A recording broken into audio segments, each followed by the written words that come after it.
I know exactly what you mean. Let me tell you why you're here. You're here because you know something. What you know can't explain, but you feel it. You felt it your entire life.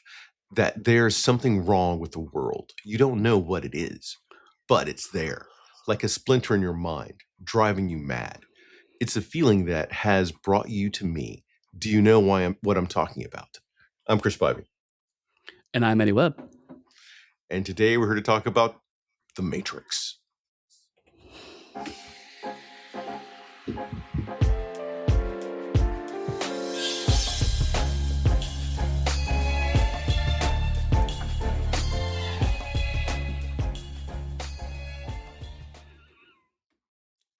Greetings. You've entered The Matrix with us. I was about to say, you did sound quite a bit like Orpheus there when you were reading them. I didn't have like the right base to go for it. It's still too early in the morning. I kind of had like a half No other weird human sip of coffee. does, let's be honest. I mean, that is an inhuman amount of bass that man has. We always talk about him, but I would like to hear Mike Pondsmith do some Matrix stuff, to do some more Okay, good you know stuff. what? That's fair. Mike could probably do it. But that's about it. There's like 3 people in the world. We should toss it as a challenge to Mike. I'm sure. Stuff. Maybe he gets a lot, maybe he don't. I mean, we'll see. All right. Your friend Mike may respond to you if you were to do that. I am just that random dude who's on a podcast with Eddy that he went on. To be fair, I actually haven't emailed him since we talked about his love of tracks, so I probably should email him again. He's a very busy man. You probably insulted Trax and you've broken your friendship forever. Hope you're happy with yourself. There you go. It's like, fuck you, Trax is awesome. I still think Cliff Jumper should be a bigger deal. But no, we're not here to talk about Transformers. Yeah. You mean this film that was gem that was heavily inspired by animation and specifically Ghost in the Shell? Yes. And I use heavily inspired. Well, it's so funny to me because like there's a direct line from The Matrix to the live action Speed Racer movie, right? Wachowski sisters did both movies. One of those movies is critically acclaimed and seen as a turning point for cinema. The other movie is seen as the death of their career. So it's wild to me because like you're right. This movie is heavily inspired by anime. And so naturally they took that energy into a movie that was, a remake of an anime property. And how one lands differently than the other is just fascinating to me because I'm a defender of the Speed Racer movie. I think it's actually not as bad as people think it is, but I am glad one of us here is. All right. It looks like we're already deviating from where we're supposed to go. If you were going to do another anime movie, why would you choose Speed Racer of the array of amazing anime that exist? I mean, for me, if you want something that is as visually kinetic as The Matrix, but it does not look just like The Matrix again, because I mean, you have to remember also Speed Racer's after a couple of sequels that were perhaps less well regarded than The Matrix. So I could see them wanting something that's in the same energy, but a very different footprint. Melodramatic race car driver is a decent way to go, right? But also, like, at some point in time, I think we should actually talk about Speed Racer because I've written an essay about it. I have a lot of thoughts about Speed Racer. But ultimately, it was also meant to be to show that the Wachowskis could do more kid-friendly stuff. And so, like, definitely it is. If you remember watching the live-action Scooby-Doo movies, it also has a fair amount of that energy, too. So, like, that's another piece of the equation. So like, you're essentially saying they were trying to channel James Gunn? In a way, yeah. Honestly, that's actually a really good. I hadn't thought about it. That's a decent comparison. I feel like if the Speed Racer movie had, I feel like if something like the Speed Racer movie had come out 10 years later, it would have been a lot better received. But 10 years later, no one cares about someone. They barely care about Speed Racer in 2008. They definitely wouldn't have cared about it in 2018. But like, I feel like what the movie's trying to do is more interesting than people give credit for. And there's a line from the Speed Racer movie to things like the Netflix One Piece show, right? I mean, it's like there's Yeah. it's all part of a spectrum. So yes, the Matrix ultimately leads to One Piece. Figure that shit out. So you're saying Speed Racer is what people consider to be like the end of their career. Are you sure it wasn't Cloud Atlas or Jupiter Descending, which I think people really considered to be the end of their career? Speed Racer was like a weird sophomore speed bump because Fair. counting the Matrix as one set of movies, that would make Speed Racer like sort of like the second essential movie that's not connected to this. So that'd be like sophomore. And then you move into the other ones after that. Well, I mean, yes, I said death of the career kind of hyperbolically, but I mean, more accurately, that was the movie where studios realized they don't just produce money constantly, because we will talk about the other Matrix movies. That's spoiler. Because I already said we're going to talk about Matrix movies. But like, regardless of people's opinions of them, they made money until the third one. And so it was okay, well, we'll give you another movie that's not the Matrix to kind of make money off of, and that one also didn't make money. So there's and also let's maybe put this on the table. The Wachowskis went through a lot of life changes after 2008, right? Yeah. So that's why they're now the Wachowski sisters. And I think if we're going to talk about the Matrix, looking at the Matrix lens of two directors who were in the process of understanding their transgender identity really helps to understand some parts of what the Matrix is actually doing. Yeah, because I know I think it was 2020, Lana, I think it was Lana, said that this was actually an allegory for a trans story specifically. Yes. Like even so much so that one of the original drafts that they wanted to write had a woman portraying Neo in the Matrix and a male in the real world or something like that. There was going to be different genders for each version of Neo that you saw, and the studio said nope because they were idiots. Because that would have been amazing. Like if I remember correctly, yeah, it would have been way too radical for 1999. It would have been fucking awesome, is what it would have been. It would have. It would still be fucking awesome today. If I remember correctly, the woman in the red dress bit, which we'll talk about, I'm sure, but like I think that was supposed to be kind of the last remnant of that storyline. Because there's the reasons why Neo is looking at that woman are very different from the original draft as to what they are in the final movie. Yeah. And so, and like after that one was, the studio said no to that. They tried to have the same story for Switch, and the studio said no for that too. Okay. So much so. All right, where do we want to? So much to talk about the Matrix. All right, you know what? I want to segue into the leads. Okay. Originally, one of the ideas was when they're going to have like Neo portrayed by two different people. Some of the discussion revolved around. This is after some of the other people weren't chosen, but to have it be Sandra Bullock and Keanu Reeves. Oh wow, that would have been wild. Yeah. All right. So Neo himself. The first choice for Neo, I think, originally was supposed to have been Brandon Lee, who unfortunately passed away too soon. Like when they're first drafting it, that was their idea for Neo. But he died, I want to say, in 94 with Hard Target or something. I think that was I thought he died in The Crow. No, you're right. It was a Crow. Yeah. Yeah, because someone used wadding. They had blanks, but a blank even at close range because of damage, and to end up the wadding from the blank ended up killing him. And so then after that, they wanted Will Smith, which would have been amazing.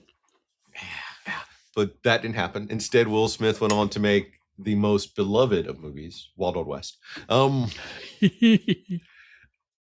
they approached like Val Kilmer. They approached Johnny Depp, Nick Cage. All of them said no. And pretty much everyone didn't understand the script to some extent. Some people say that's because they had family stuff, other things, but it keeps coming back that people didn't get the script.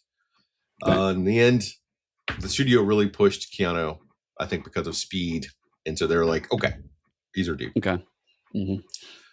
For Trinity, they were trying. I think they tried Jada Pinkett Smith, which I think is funny given the fact that Smith. Jada Right. Pinkett Smith supposedly she did like a lot of, I think a lot of stunts and everything else was working really well, but the chemistry didn't work with Keanu Reeves, so they Okay. axed that.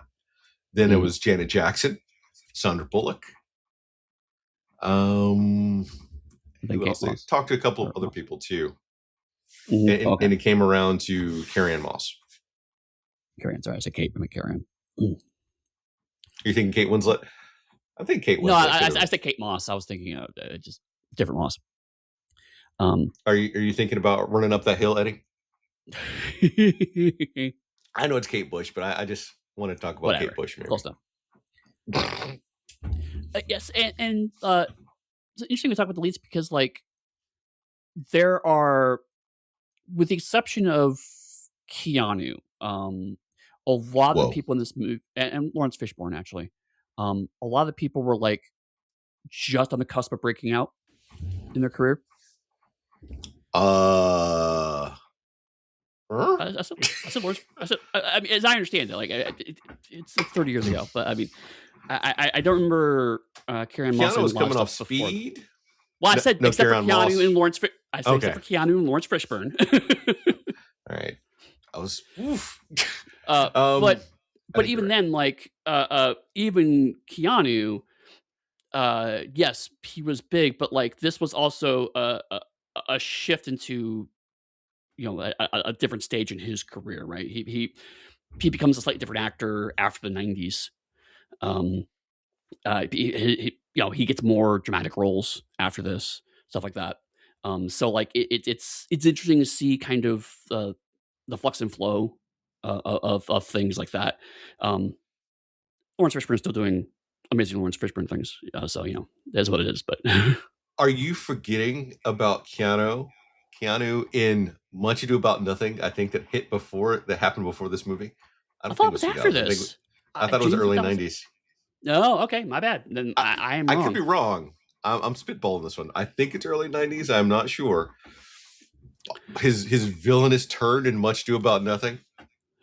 Well, no, because like I remember. You're right. I think Dracula was even before this too, right? Bram Stoker's Dracula.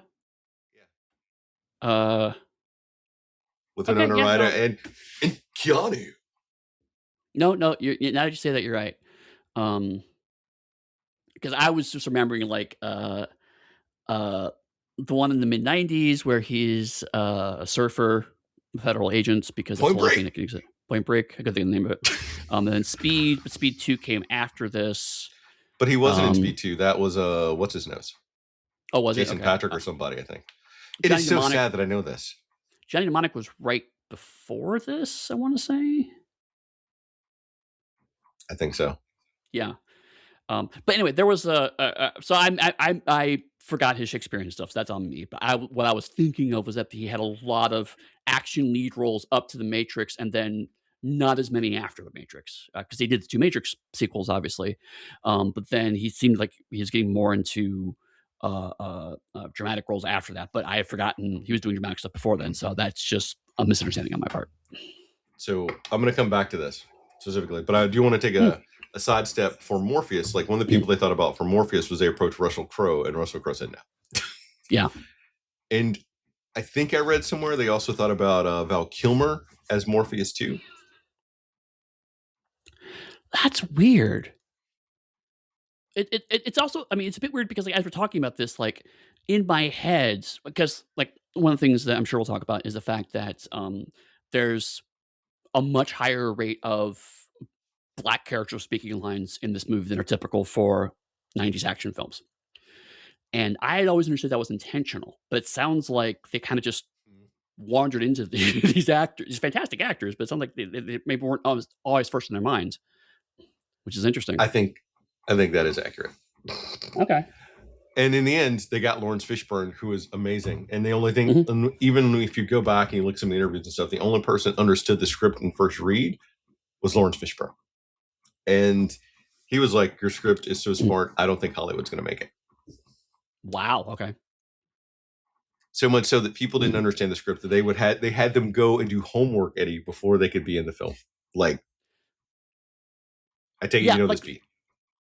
well, I was just gonna say I don't know about that beat. I was just gonna mention that, I do know that, uh, philosophic academia specifically has what they call the matrix effect because interest in philosophy in college spiked after this movie came out. The only thing equivalent was after The Good Place. A amazing show. It is, but both very much play with philosophical themes, and wed them to structures that you would not expect a deeply philosophical show to be part of. Whereas The Good Place, it's a sitcom. With here, it's an action movie. Which I think part of the impetus for it was, though, in one of the interviews I saw, they talked about why do most a lot their phrasing was at the time, why do a lot of action movies not have a lot of philosophy or deeper thought to them versus movies that have philosophy and deeper thoughts are usually boring, like slow, Mhm. there's no action. They wanted to merge the two into one, almost like they were inspired by anime. Right? Yeah. This goes back to early '90s cyberpunk anime, which did exactly that. Ghost in the Shell, even Bubble Akira, Crisis does some of this. Yeah, Akira. just um I'm I keep using heavily inspired. Yeah. Can you hear the quotes, Mm, listeners? Can you hear the quotes around heavily inspired? so at one point now the thing I can't be too much of an ass because much like how they did for the 80s anime for the US, America didn't know about it. So like in the 80s they had God, I forgot the name of my company now. They brought over all the anime for the kids like us growing up, and they made it like Mhm. American versions. They made a whole bunch of money. So in Mm. some sense, the Wachowski sisters went and did the same thing, inspired by it, brought it to America so they would understand it because it was amazing, and they made an incredibly successful Korean franchise. Mhm. It helps, and I'm sure we'll probably move into this at this point, around this point, that the Wachowski sisters were very adamant on trying to get cinematography to kind of map that visual impact of anime, um, which led to, as I understand it, like this movie invented a bunch of technology that then lasted for movies for like another decade or so. Like a lot of stuff, a lot of genuinely groundbreaking filmmaking techniques happened in this movie. Like for instance, Bullet Time, where they would have Mhm. 100 or so cameras surrounding someone, shooting from all different angles and everything else. I think it was 120 cameras to do the bullet time effects and shoot all the angles, and then it went through a computer processing that sort of set synced them all together and made it so that it does not necessarily noticeable by the human eye. And it was it like $750,000. I think is how much it cost in like 2 years Mhm. to do all of that. And then bullet time became the staple for Yep. 20, 30 years until it got obnoxious as people are like, all right, we're done. And not only in films, like I remember like bullet time became like a trope of video games in the early 2000s. The Max Payne series specifically very heavily homages. That's a nice word for it. The Matrix trilogy, in terms of how fights work and look. And hundreds of thousands of kids likely running out in their front yards, also acting like they had bullet time and on college Right, campuses. right. Um, and just like again, the timeline I'm a little fuzzy on. I should research this a bit more probably. But like I feel like movies like Crouching Tiger, Hidden Dragon were just after this. Like the Wire Fu thing was a well known established work in Hong Kong cinema. But I don't think it became popular out in the Western world until around the time of the Matrix. It may have been after the Matrix. But I'm not entirely sure.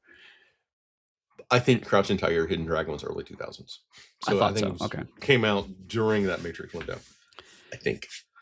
Right. So, to your earlier point about importing and referencing things leading to people liking the original source material, I think it's the same thing of like this style of wildly improbable action had been going on in the '90s. We've even talked about a movie in that from that era from Hong Kong specifically, but they were still coming over as just dubbed over movies and sometimes very hastily dubbed over movies.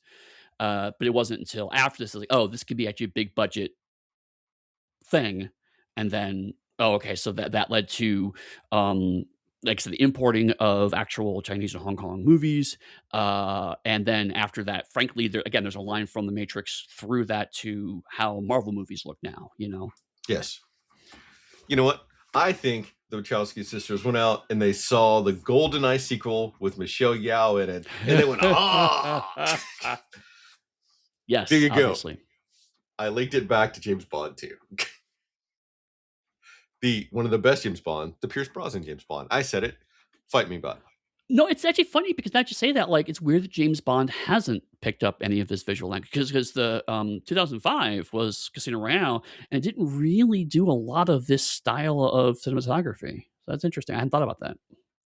I don't think they could pull it off, honestly, because it would. No, but even here, one of the things that they did is they went out and they recruited. I forgot his first name, but Wei Ping from Hong Kong, who was like a director and cinematographer to do help with all the fighting scenes. That's why the cast themselves had to train for like 4 to 8 months, because one of the interviews talks about, he's like, I didn't really want to do it, so I told him if I could go and train with the cast for like this amount of time, I would do it, because I want actors that can really pull it off and just not people that can't do it. And they said yes, and he was like, oh fuck. So he came and he started training them, and part of the thing is he realized that the actors weren't necessarily in the same sort of shape that some of the Hong Kong actors are in. Right. So much so that he had to like develop specific styles for them. Like Karen Moss's was focused more on like her agility and stuff like that. I think Keanu's was the precision. Morpheus's was resilience. Even during the filming for the training pieces during this, Hugo Weaving, I think, broke his hip and had to go have surgery or something like that from the training. Carrie-Anne Moss, I think, broke her ankle. And Keanu came into this having had undergone spinal surgery for something else. So that's how it started. And one of the things they point out is that Keanu wanted to do it so bad that he made sure he was kept training even on off days. Like dedicated. Yeah, I think he said like the Matrix was the most physically rigorous role he ever did. John Wick was only as rigorous because he was older and therefore his body was not as resilient as he was when he filmed The Matrix. But he's like, yeah, The Matrix was like most physically taxing role he ever had. So it's all these like pieces are coming together to make it happen. Okay. Yeah. The budget. I'll just say, just end the cap on that. Like, if I remember correctly, I remember Hugo having hip surgery. Isn't that why Mr. Smith changed to just a heavy punch style? Was because that way he didn't have to use his hips as much? I think so. Okay. Which works better for Smith because it makes Smith definitely more intimidating and feels more like a program you'd fight in a game. And also, I always interpreted that a bit more like his. This is, again, weirdly reductive to say, but like his style comes across as the more aggressively American of all the styles. Because I'm staying here just punch you in the face until I get what I want, right? Whereas everybody else is like, that they incorporate all sorts of different things, whatever works, right? Whereas he's just like, no, I'm staying here, just punch it. Well, I'm not even going to say American. I'm going to say it feels more computer, because one of the great things about humans is supposedly their adaptability. True. So that's them evolving and changing whatever it does to try to beat a program. And a program has to be reprogrammed to change to be able to match that. Right. In the 1990s. Right. Versus where we are now. Yeah. Where we're like a heart skip and a jump beat away from Skynet. Yep. Remember all those movies where they said, hey, listening to the AI is bad and you shouldn't do that? Yeah, we didn't pay attention. Because we said humans wouldn't be that stupid. Hold my beer. So the budget. Take a step back. The Wachowskis, take an additional step back. There was a lawsuit against the Wachowskis for The Matrix by someone that says they stole their idea. Scriptwriter, right? Yes. I don't know the outcome of that, but I don't think the Wachowskis were at fault, allegedly. Mentioning it because that's all I really know about that situation. I know a bit more, which is I think what happened was the scriptwriter sent the script into Warner Brothers, and Wachowskis alleged that they had written it separately, not knowing that script existed, but because Warner Brothers had it in hands, ergo there was doubt as to whether it was inspired the movie or not. It could have inspired the executives who gave notes and blah blah blah blah. And I think ultimately Warner settled out of court. Okay. The other big thing is for anyone that is a creative, don't send your work unsolicited because that This kind of stuff stuff happens. happens. Yep. And I'm even talking to my fellow TTRPG people. Don't send people your shit because if they open it, they have no reason to like acknowledge your work and they can take it and then run away with it. Get a contract. Yeah. Mm-hmm. To go back, so okay, the Wachowskis went to Warner Brothers. They had this great idea, and so they sold them a 3-script deal to Warner Brothers. That's why Warner Brothers made Assassins, a phenomenal film with Antonio Banderas and Sylvester Stallone. So they, from my understanding, they took the Wachowski script, stripped everything out of it, kept the title, and then made that movie. Wow. They made Bound, which then was directed and written, I think, by the Wachowskis. And the success of Bound, which if you haven't seen Bound, you should go see Bound. It's a great movie. Okay. But don't show it to your kids. Or don't watch it with their parents either. Then off that success, they went to make The Matrix. They said, hey, we want to do The Matrix. And Warner Brothers said, okay. And gave them, they wanted to give them 60 million, but they gave them 10 million as sort of a test budget. Okay. So that's why they went to Australia, is where the film was primarily shot. So it would cost, in the end, I think it cost like $30 million less shooting in Australia than it would somewhere else. What they did with that $10 million is they did the opening scene with Trinity and everything else with like the wires and green screens and everything else. They spent, I think, most of the money on that to send back to Warner Brothers. And Warner Brothers saw that and went, holy shit, and then gave them the rest of their money and started promoting it as a blockbuster film after that. Yeah. So it was very much a case of they wowed the studio with the visuals and then kind of snuck this heavy philosophical film underneath it. Because even when they pitched the idea, they had, I think it was a 600-page like script document to give them. They hired comic book artists and writers to help them create, to show the studio to get that initial budget pitch. The amount of planning and forethought is staggering and amazing. Like, it's inspiring to have all that. No, I mean this. We haven't talked a ton about auteur-driven magnum opus things. We'll talk about it a little bit when we were doing the Leone movie. Eddy, we have talked about that. Heaven's Gate, Eddy. Heaven's Gate. Okay, sorry. Yes, there's the other one. I knew there's another one I've forgotten. But we haven't talked yet. So like, this is definitely has all the hallmarks of this is the movie they wanted to make, right? On the attention to detail, the very idiosyncratic for the time directing choices. It's super hard to watch this movie again because so many movies have drawn from this. And you had to kind of put your mind back of like how massively innovative this movie was at the time.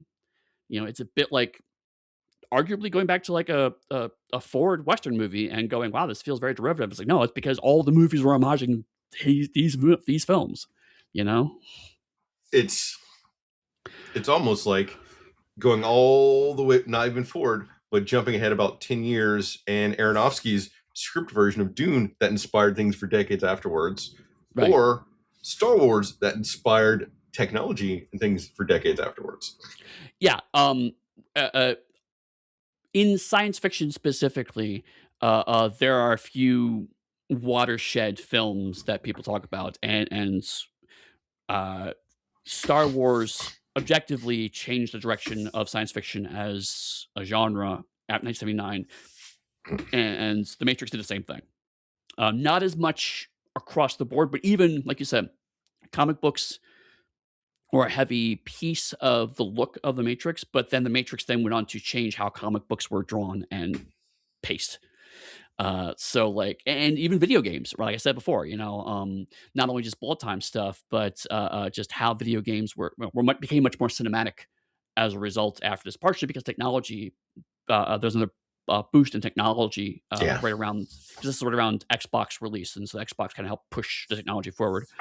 But also just the visual language that the Matrix used started showing up in video games because they saw a lot of similarities. So like, yeah, this was another pop culture changed on a fundamental level after the Matrix.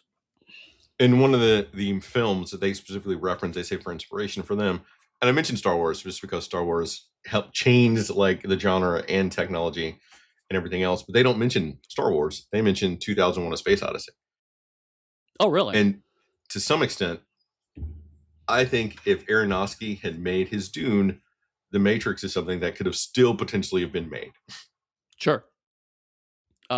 There's definitely, perhaps ironically, there's definitely a lot of Mobius art vibes in Matrix, even though it's heavily inspired by anime. Anime was also inspired by French comics, so like there's a bit of a digression. It's like Aronofsky's Dune, which would have was very much inspired by French, uh, Argentinian comics. Um, there would have been like maybe a slightly more direct line as opposed to having to go through Japan to get there. You know. Yeah. Oh, I love it. I love it so much. Like all these different pieces. All right. Specifically back to the movie and less tangenty thoughts. The opening sequence, the opening action scene took 6 months of training and 4 days to shoot. We mentioned some of that. Mhm. I'm looking at my notes now for a very specific thing I want to mention. All right. The color palette. So they use green for the Yes. Matrix. In the real world, they use blues and grays. In the training, they use yellow. And some of Mhm. that is some of the clothing choices they chose for the actors on screen. Some of it's the background colors. They made those very distinctive things so that even subconsciously you're registering where you are in the movie. Brilliant. It's funny because those choices that was another less talked about choice of how in respect to movie because like color tinting is now such a common element of movie making, but it's done digitally now.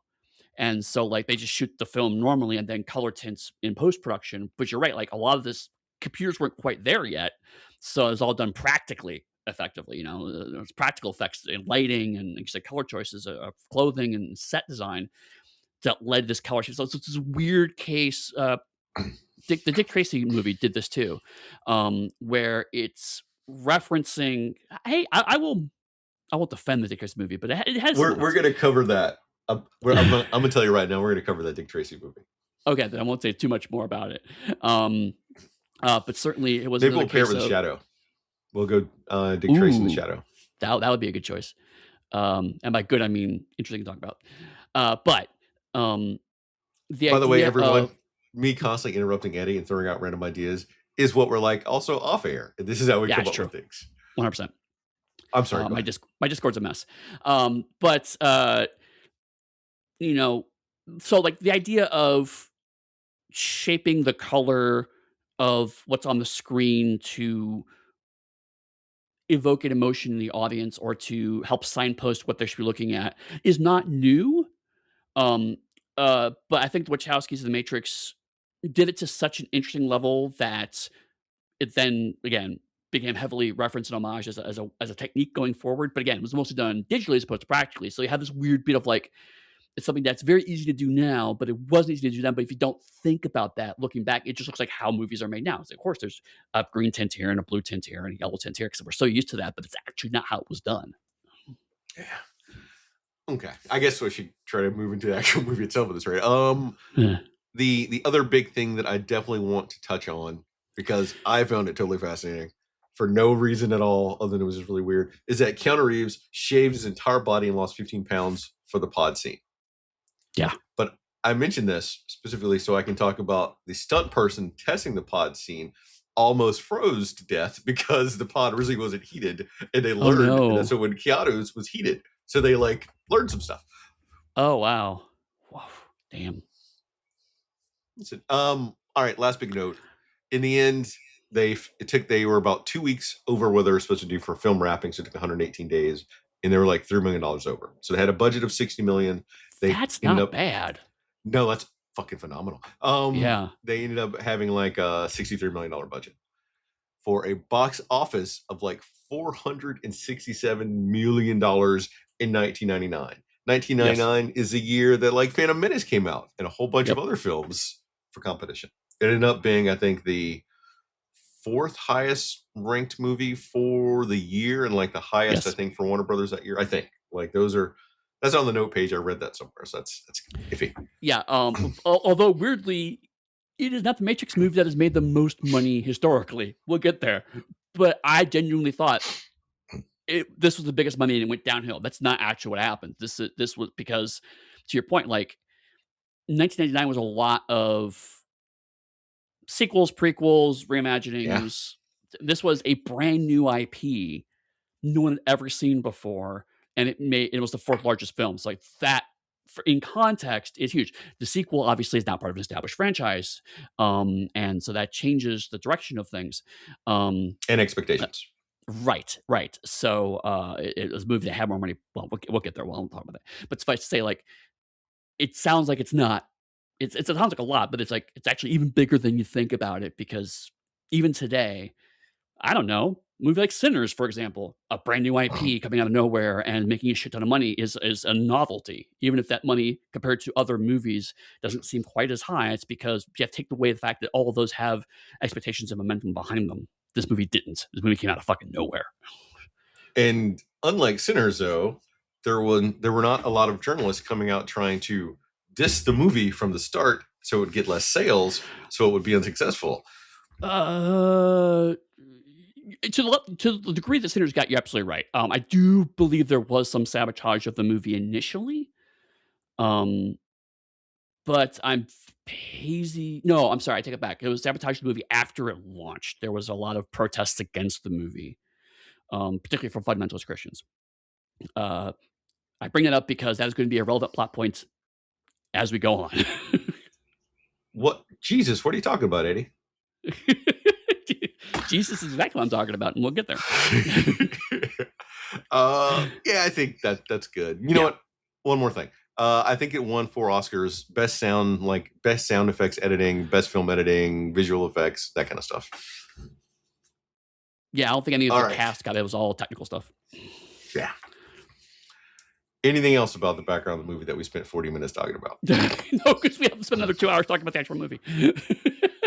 We're gonna get it done in 30 minutes, just like this. Yeah, we'll see. All right. That iconic music and the green hue as sushi recipes text scrolls over the screen. What? You didn't know that? No. All right. Background bit that we pausing like this synopsis. So the person that came up with it was looking for something that would like really resonate. In the end, he found his wife's cookbooks had sushi recipes and everything in it, and he liked the script for. And so he took those, and I think they're little sushi recipes, is what I heard. He flipped and mirrored a couple of the symbols in it, but that's what it is from a cookbook, that iconic screen. Oh Wow. my God. Love America's it. the worst. Every single second of it. I love it. We get chatter talking about something, watching him, watching who? I don't know. Then the Matrix. The One, Morpheus, Trace.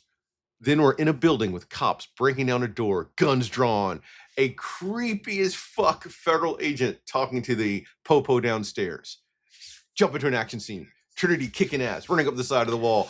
There's a note in here that I wrote specifically that I could point out and I could pause on and say, super fucking hot is Trinity. Then into an epic chase scene with a great special effects, magical phone booths, jumping over the roofs, the Agent Superman S landing, and I'm stopping. One of the things that is amazing about The Matrix is how this exact movie is so specifically 1999, right? And the phone booths are like a big key part of it. Yeah. A lot of the plot of the movie hinged on the fact that phones are hard to get access to. And like it's wild because watching it again, because I've watched it many times, but this is the first time second time I actually watched it critically. And I was struck by the fact that if I were to make a movie now that was explicitly set in 1999, the fetishism of physical phones would be one way to broadcast, hey, this is a movie set in the past, but this is a movie that was made in 1999, right? So like it's this weird case of like it feels like a period movie, but it's actually made in the time period that the movie's also allegedly set in. It's wild. Oh, I love it. And the fact that they have cell phones, but cell phones are almost like a secondary thing that aren't super useful. Right. They even they have a little kind of oh no, we're not there yet. We're not at the cell phone yet. We'll get there. My first question for you, Eddie, which you may not know, but is that Agent Longmire? I don't know. I don't think I've seen Longmire. Eddie, Longmire, the epic Western series that jumped from network TV, I think, to Netflix, that features a post Battlestar Galactica Katie Sackhoff as a deputy to an aged police sheriff, full of family drama, dealing with and the sheriff having interactions with the indigenous residents on their thing and everything else. You haven't seen this epic series, Eddie? Now that you say that, I have seen, like, I think it's the first season of that. I do remember. Anyway, just to say that grizzled old gruff dude in it, I think, is that agent here from this movie. Okay. But yeah, like, and we won't talk about the other agents very much. I want to like point out him because all the other agents will fade to the background. Yeah, that's fair, and rightfully so, right? That's the vibe, is that the agents are supposed to be interchangeable, and the reason that, minor spoiler for a movie that everyone knows, the reason that Smith is special becomes a relevant plot point. So like it's a good structure. But one thing I kind of want to talk about a little bit is at this stage of the movie, and again, you said this was the scene that sold the studio on it, so that makes sense. Nothing about this doesn't just say, okay, this is a mindless action film. So one of the things I noticed going through this, and I'll signpost as we go through, is that the movie actually quietly changes genre a few times throughout. So at this stage, going in knowing nothing about The Matrix, it goes, okay, this is a fun action film with some really cool special effects. Got it. Yeah. True. But it also is a great way to establish the setting for the film that you're in. Absolutely, like, it does. So you know it's a tech film just because of all the other stuff, and you've seen Trinity, and they're talking about the hacking, but it's the action piece that we talked about because you've seen that. But it's also a bit of a horror movie, given that we have this kick-ass heroine, like taking down cops left and right, who runs from the agent and is scared shitless when she even like leaps over the building, draws two guns, and the agent is still coming after her, thinking she's going to die right there. That establishes the stakes of the movie. It makes you as a viewer scared of whatever this random agent is. Right. But there's also some sort of magical element to it because she gets to teleport out.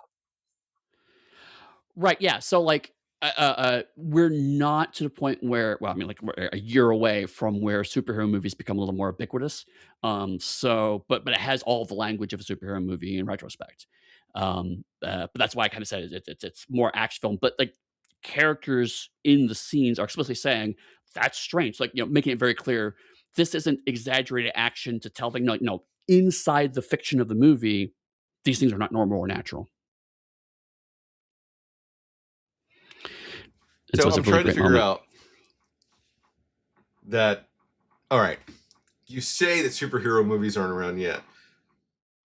Not as commonly. Not as commonly. Blade had already come out, and Blade had been massively successful. Super successful. Okay. You and I know that is a superhero movie. Nobody at that time knew it was a superhero movie. We're talking about Blade. That's it. We keep we floating it around. I'm threatening you with a great time. We're going to fucking talk about Blade in the near future. Okay. I'm going to quickly digress here. I'm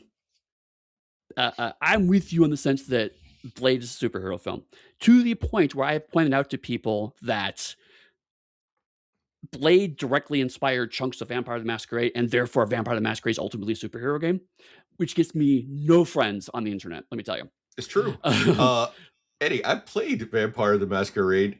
Give me potence and like fortitude. I am essentially Superman. I just can't fly, 100%. But I can do everything else. I can jump like 100%. The Hulk. Yes, yeah. I'm with you. Anyway, But like, yeah, so like, but I bring up like since like a lot of the stuff that led to well, I'm referring to X-Men. 2000 is when the X-Men movie comes out. So like the cinematography and the language, the visual language of movies is building up enough, and The Matrix is a huge chunk of that, to where superhero movies become more feasible and consistent as a entertainment concept. Yeah. We have talked about the Flash TV show as an example. That was very much looks very different from what we would expect a superhero thing to look now. All I'm saying is that you would not have the Matrix, and you would not have all these superhero franchises without Blade, the origin point. Right. Heavily inspired by anime, got you. Live action, Blade. Boom, origin, going.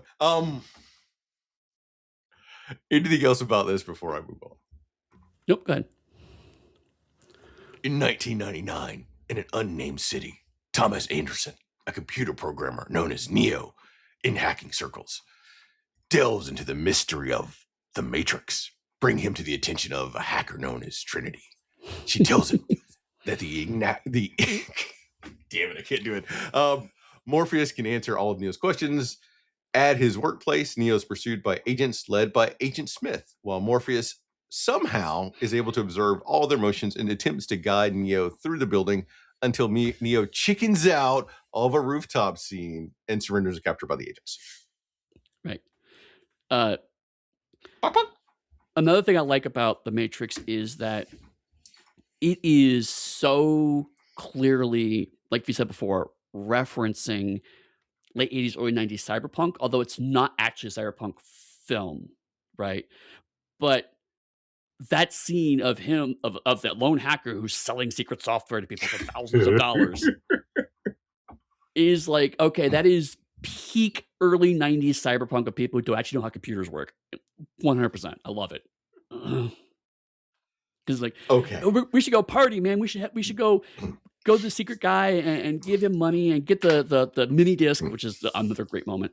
And then we're gonna, because we need a piece of software. And it's like, buddy, none of that is happening in 99. I love you, but no. Okay. So I say unnamed city. Right. The big piece for this thing is while it was shot in Australia, the Wachowskis specifically, like, I think they dropped in some street signs and everything else to make it, if you're paying attention, essentially they're saying this happens in Chicago. Okay. I didn't know that. Which I think is a nice touch, given the fact that I think Dark Knight also happens in Chicago. Just continuously going to reference the superhero things that sort of spiraled off from the Matrix. It spiraled off from Blade in anime. Fair enough. This scene, though, Eddie, is so painful on a rewatch. God, like, you're the one, you're my own personal Jesus. I think the Depeche Mode song came out before this, but yes, like constantly dropping the exposition right here to let you know it is a religious metaphor. In case you didn't see it, we're talking about this religious allegory. Hey, did you know that Neo is going to be Jesus? Did you know this? Did you know that? Like, painfully so. Yeah, no, for all of the positive things that I have and probably will continue to say about this movie, it tells way more than it shows. But I would not be surprised if that reason is because the studio basically said, hey, you need to explain this more because audiences are dumb. Yes, that's a note that they gave them. It's in our notes too. The studio said you have to put all this explanatory stuff in. Okay. Yeah. Which, to some extent, I understand. But I was saying, as a rewatch, it hurt. At the same time, though, I think about Blade Runner and how Blade Runner had to do it with like their thing before the film, technically, and the thing after film. Right. I think Blade Runners would have been more effective if it was forced to have been in exposition dumps, and it might have made Blade Runner a more popular film and more accessible.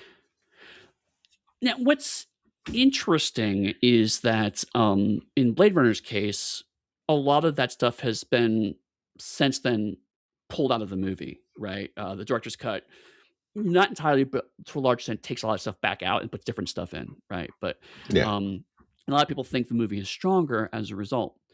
One thing I will say for The Matrix, although we're not seeing it yet, is that the Wachowski sisters do a great job of taking exposition as a way to either propel character or just give very quotable moments.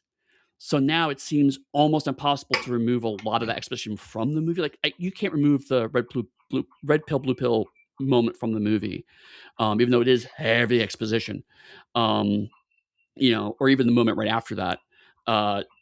We'll get there, but like at this point, to your no, I do feel like you probably could cut 5 minutes out of this and not lose much of anything.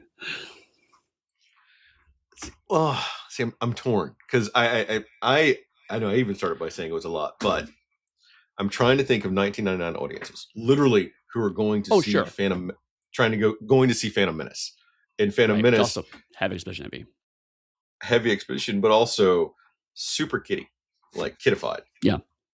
And you're trying to appeal to the similar audiences, but at the same time, you're trying to educate people. Mm-hmm. And if your entire cast, except for like one or two people, didn't understand your script, then you do rewrites and make it more accessible for a general audience. So I understand why it's there, but that like weird pull is just, I keep saying fascinating. It's yeah. And like, again, this movie could not be made at any other time except 1999. And there's a little signpost. Technology is going to be a common one. Like the cell phone that shoots down is like, I remember that was cool for like 20 minutes in 1999, right? Except for they were terrible and the stuff broke off and it was constant hassle to actually use such phone. But like that time period of like, we as a culture were starting to become more sophisticated in our media consumption, but we weren't quite there yet. Leads to this interesting balance of a movie that's heavily explained to you what it's doing, but also leaving a lot on the table for audiences to figure out. We've talked before about other movies that have, in isolation, treated the audience more intelligently, but also, like with Blade Runner, for example, we've also consistently pointed out those movies don't do well in their time periods. This is one that's, for 1999, to your point, is the right balance of that. We couldn't, if we made it a version of this now, we could cut a lot of stuff out because audiences are more sophisticated now. But also, it would be impossible to recapture the lightning in a bottle for lots of reasons. We'll get so there. In 1999, this was the only path forward, even though in retrospect, it's like, it's a bit talky. One of the things that even lets you know, if you weren't sure before, that you're in a computer program is like when the computer essentially says, wake up.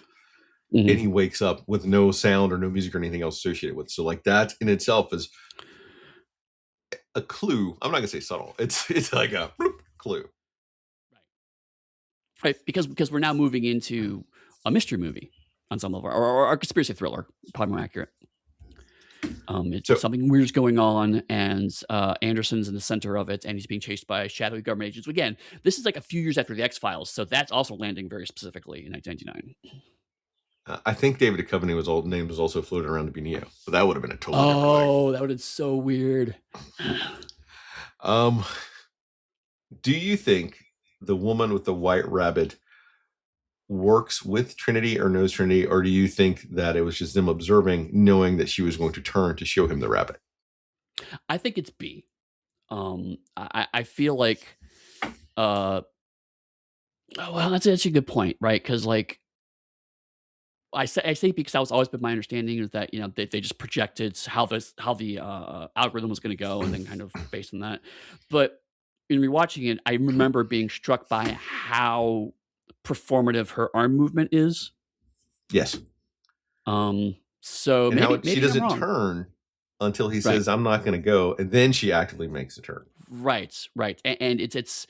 And she's like, "Come on!" But the way she puts his arm across, it's like it's a bit awkward. It's not obvious, but like it's just a little awkward how she does it. You're right, because she doesn't move her head or whatnot. So yeah, maybe it is A. Maybe it is A. Now that I think it through. Because I was sitting there, I was trying to figure it out. It's because I've watched it, I think, like you, a lot of times, and some of the beats, because we don't know how large like the rebellions are in their network, but at the same time, we don't necessarily know if they can influence just casual people how the agents can. Mm-hmm.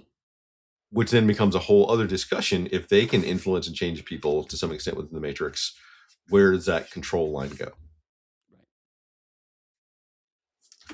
Um, since I tried to make smaller note points, and one of the things is I didn't have to write Chris' size review of this movie because The Matrix is so well known. I just literally pull this off Wikipedia. Sure. It's weird, Eddie. I'm used to writing Chris notes and being able to do this now. Maybe we should only cover new movies. Just saying. Right. Because it's like, oh, I know this. I know this movies. I don't have to really think about it too much. The only other note I'll say in this section is it's also I'm not done. Oh, okay. Sorry. Because this is where we're literally introduced to Morpheus.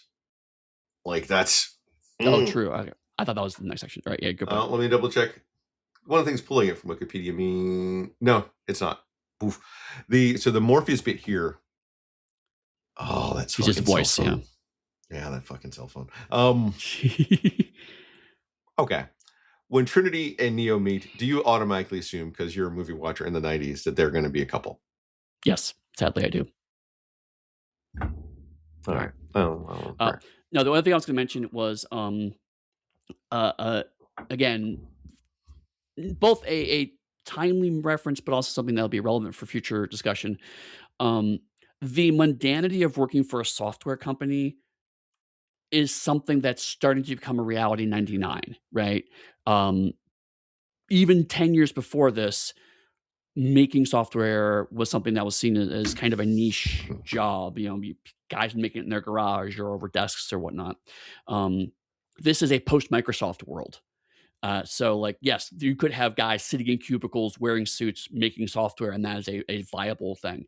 The mundanity of making computer software and Neo rebelling against that is an interesting point that we'll come to much later. Glad you brought that up because we do get the meeting between his boss and him and talking about his problem with authority. Like you're establishing that beatdown in case you missed it. Mm-hmm. And how he's telling him, like, you got to make a choice, man. You can't like do that life and do this. You got to do one or the other. Right. But again, like it's such an interesting moment because the rebel computer hacker and the guy in a suit, and both of those jobs are ultimately the same job, is just now starting to become a viable storytelling technique. Yeah.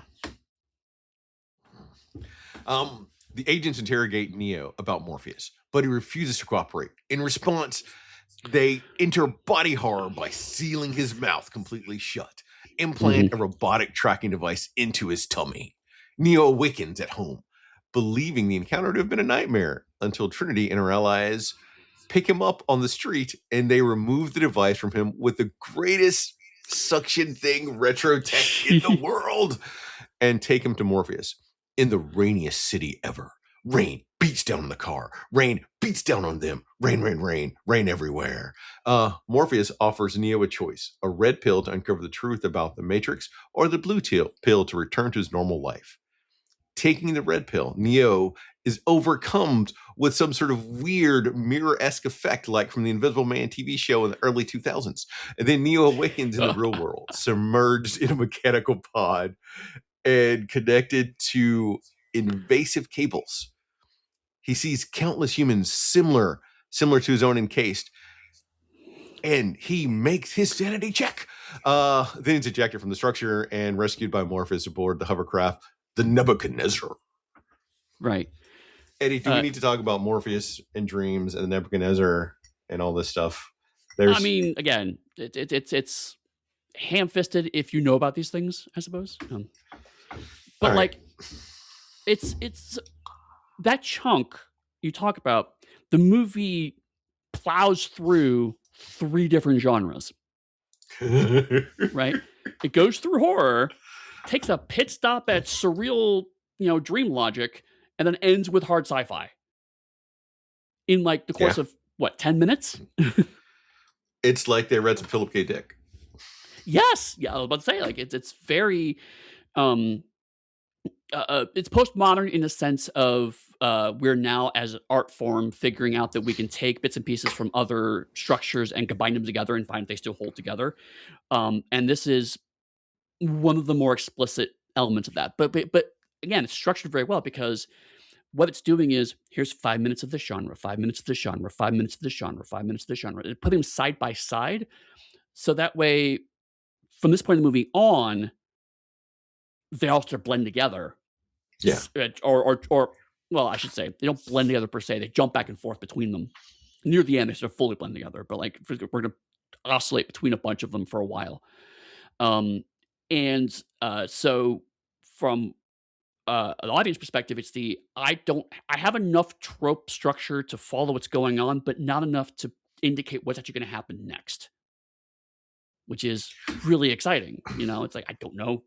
Now we're fucking pulling things out of people. Now, at one point in time, we were suctioning chthonic entities out of my belly, and now suddenly I'm in a spaceship or something. It's what the hell is going on, right? It's wild.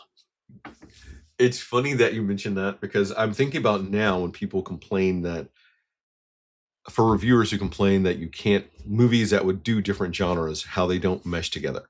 And even Yep. seeing from like your description, we're going bit of genre, bit of genre, bit of genre means they're not meshed together. Right. But the disorientation is the point. And I think one of the reasons why this movie works specifically is because Anderson, because he's not quite Neo yet, um, that's his nickname as a hacker, but he's not the character that we will know as Neo. Um, he is disoriented, and so we are just as confused as he is.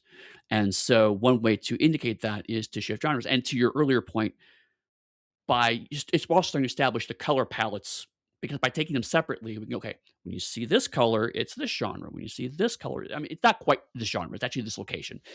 Green is in the Matrix. Blue is the quote unquote real world, which we realize is the same thing in a minute.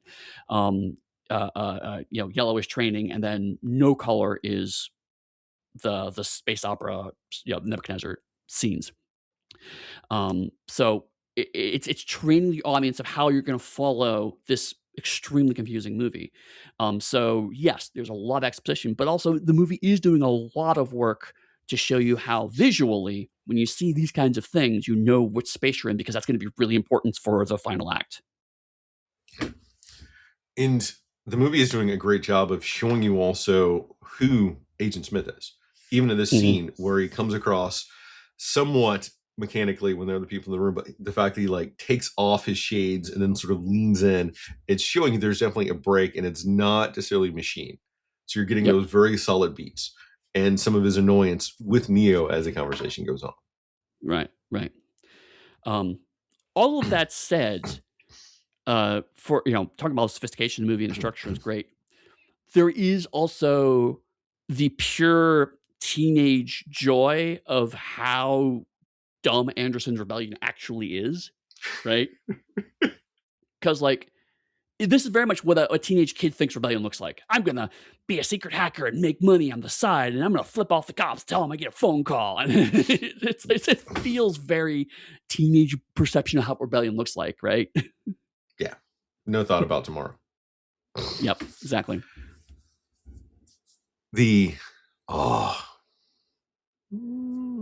Okay. What do you think of the most iconic scene for the movie? It's still Neo making the choice. We all know he's going to make the choice. He's just not going to go back to sleep. Right. How does that scene play to you as a viewer? Then, if you can remember, versus now as a viewer. I remember at the time going, okay, I know structurally he has to take the red pill because otherwise the movie stops here, right? Yeah.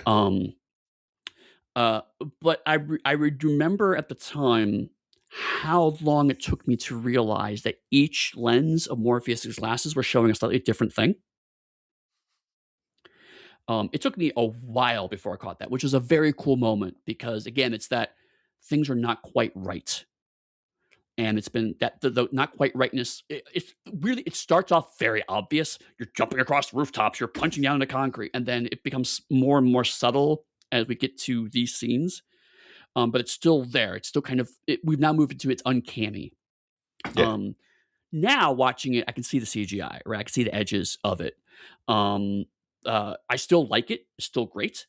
And I don't it's the okay, it's 1999, I'm just kind of accepting that. But like even for 1999, it's still really strong CGI. It's we talked about this a bit with on the Patreon episode about how CGI in the 90s is we can see it better because we're more sophisticated with CGI, but it's still better than people. It's not bad. it was actually quite good. It's just slightly different technological differences. Um, and I think it's still a strong moment because we don't see Morpheus's eyes. He's not a person yet. He's still a force. He's still a Yeah. voice. We see him, but he's still the voice telling you what to do. And when I was watching it this time, I realized how weird the choice is. Um, because for most of my life, I thought Morpheus was giving me a genuine choice, and Neo takes the red pill. Watching it now, I realize Morpheus is straight up manipulating him because there is no way in the world that the Anderson we've seen in the past 20 minutes would do anything but take the red pill. And the way it's pitched is you can take the blue pill and be boring and stupid, or take the red pill and have awesome adventures. And it's like going, this is such a non-choice, and that interesting because like for a long time I was like, this is kind of a weird moment. Why would Morpheus do this? And I realized now that actually tracks better with Morpheus's long-term character arc in ways that I did not realize until I watched it this time around. Yeah. And so, to your point though, this is a no choice. Even if he takes the blue, if he were to take the blue pill in the movie, but even the agents we've established so far aware of Neo's existence won't stop. Right. So there is no going back to normality. Right. Before I move on, they rescue him with a Nebuchadnezzar. How long is he on that fucking ship, Eddie? Because he goes from ball to having hair, and we assume he has to like get some muscle training before he can even walk around or do anything. If people are essentially birthed in these tubes, how long is that period before we even go into training? I assume it's weeks. I'm keep thinking to myself though, he grabs the back of his head with this metal thing, intrudes into. I wanted to know if they put them in their brain, almost to that extent, but it couldn't because of how it was yanked out from the actual machine, the Sentinel, when it grabs him. But like that horror graphic has stuck with me ever since I saw this movie. Yeah, and again, like I talked about how there are definitely lines from 90s cyberpunk. So like, the whole brain jack thing would probably have been in the larger pop culture consciousness. But it's interesting how it's played for both horror, but also like it's also like nods of Alien, the movie in this. Like, the slightly chunkier sci-fi equipment, right? Which again leads to the horror chunks of it. So like it's interesting. It's drawing from different movie references. I mean, maybe you could even go like actually shades Metropolis. Yeah. I was about to say like I had to think it through, but I could make an argument that each of the different genres I'm talking about maybe draw from slightly different movie styles and references. I have to think that through before I commit to that. But yeah, you're right. It's I think because it's the visuals of the Nebuchadnezzar and the technology of it lend itself better to the horror vibe. Yeah, The goo certainly helps. And to Lawrence Fishburne is in both of these, but to some extent, I could also see it play for Event Horizon having come out of this film. True. Yeah, good point. We should cover Event Horizon too. Let's that might be the Halloween movie this year. Morpheus reveals the year is approximately 2199. In the 21st century, humanity lost a war against its artificial intelligence creations. Not like that's going to happen soon. Leaving Earth a devastated ruin. Humans blackened the sky to deprive machines of solar power, but the machines retaliated by creating a vast field of artificially grown humans to harvest their bioelectric energy. To keep their captives pacified, they built the Matrix, simulated reality modeled on human civilization at its peak. The remaining free humans found in an underground refuge called Zion, surviving on scarce resources. Morpheus and his crew hacked into the Matrix to liberate others, exploiting its rules to gain superhuman abilities. Even so, they remain outmatched by the agents' sentient programs that protect the system. A death in the Matrix means death in the real world. Morpheus freed Neo because he believed Neo is the one, a prophesized figure destined to free humanity. Right. So large chunks of this are stupid. Let's just be honest about it. But What? what's interesting is some of the bits that I thought were stupid in earlier years have become less stupid over time. Artificial intelligence? Artificial intelligence destroying the world. I was like, okay, so yes, I have also watched The Terminator. Thank you, but like, the artificial intelligence devastating the world hits different now. The fact that 1999 was the peak of our civilization hits different now. Come on. I love this because you're forgetting, like in 2000, supposedly is when all the computers and everything in the world were supposed to just stop. Right. In. Right. Boom. Done. Right. But I still can't get over the fact that humans just don't make that much electricity, man. There are way better ways to get electricity than harvesting humans. There is no, Eddie, if the sun's blocked out, it's not like the machine's going to pull fossil fuels. The next logical step is human bioelectrical energy. Is it? I mean, what about, like, I don't know, water mills? How could we? The earth is devastated, Eddie. Human bioelectrical energy is the most likely source, and you can easily grow humans in tubes. It's a whole thing. Easily. Right. But my mild argument for this is that unless they have found some amazingly fantastic way to make human clones that are fully sentient and aware of their surroundings, that has to be way more energy to make them than you get from them, which is a net loss of energy. You actually do better to let humans just fuck and then harvest the kids. But that requires food, which also the thing is, like, if the world is blocked out of the sun, how are people getting food? They have through the tubes. Down the roads. But once they escape, how do they get food? Right? That's because in Zion they harvest and grow stuff, right? It is mildly explained in later movies, but just in this movie taking in isolation, it's like, I know. When I first watched it, I was like, I have so many questions right now, right? And it was like, yeah. But that's honestly, that is the sign of a good movie if it leaves you with questions, but not. It's a fine line between having the questions and then having issues. Like, that's a delicate balance. So, like, one thing that you and I talked about, particularly with the comic books, is the idea that having a slightly stupid reason is actually better than one that tries to make complete sense. Yes. Because having a slightly stupid reason gives you honest permission to go, okay, this is just blah, blah, blah, blah, blah. Right? And frankly, for what this movie's trying to do, it's great. The problem comes is that they then have to retroactively build 3 more movies, and a anime spinoff and an MMO all off of this. And it was not meant to carry that much weight. So there are other problems. Much like Highlander. Right. Exactly. Good analogy. Like, it might have been an idea that was technically built for one movie, but had some sequel potential. But, like, this is our one big idea. Right, yes. But for what this movie's trying to do, I joke about it, but the reality is, like, this is just enough information. This is one of the few, even though this is literally the talkiest part of the movie, it's also, it would be hard to, this is one of the few times where, I think we've talked about this before, sometimes where it's just better to do some session and get it over with than try to seamlessly move it through movies. Like, just say it and get it on with it. And this is a good use of that. And I think it's a great use because it's so well balanced. Like, you have Neo getting into, like, the training space he's not used to, and you get to do some cool stuff with, like, the TV popping up, so it's all retro. He's telling them a story, and you get them sitting together, and it's building up all these things. It even gets to explain how Neo looks like Neo because it is a residual self-image. Right. So, like, that's a nice touch to explain that away just quickly.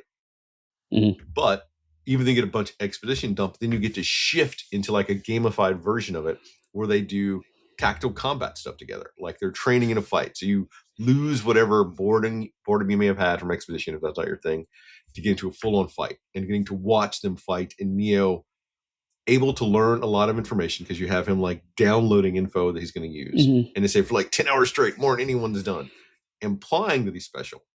But then you get a fight with Morpheus where Morpheus beats Neo. And Morpheus is telling Neo that I shouldn't be able to beat you, but I am. Right. And they also,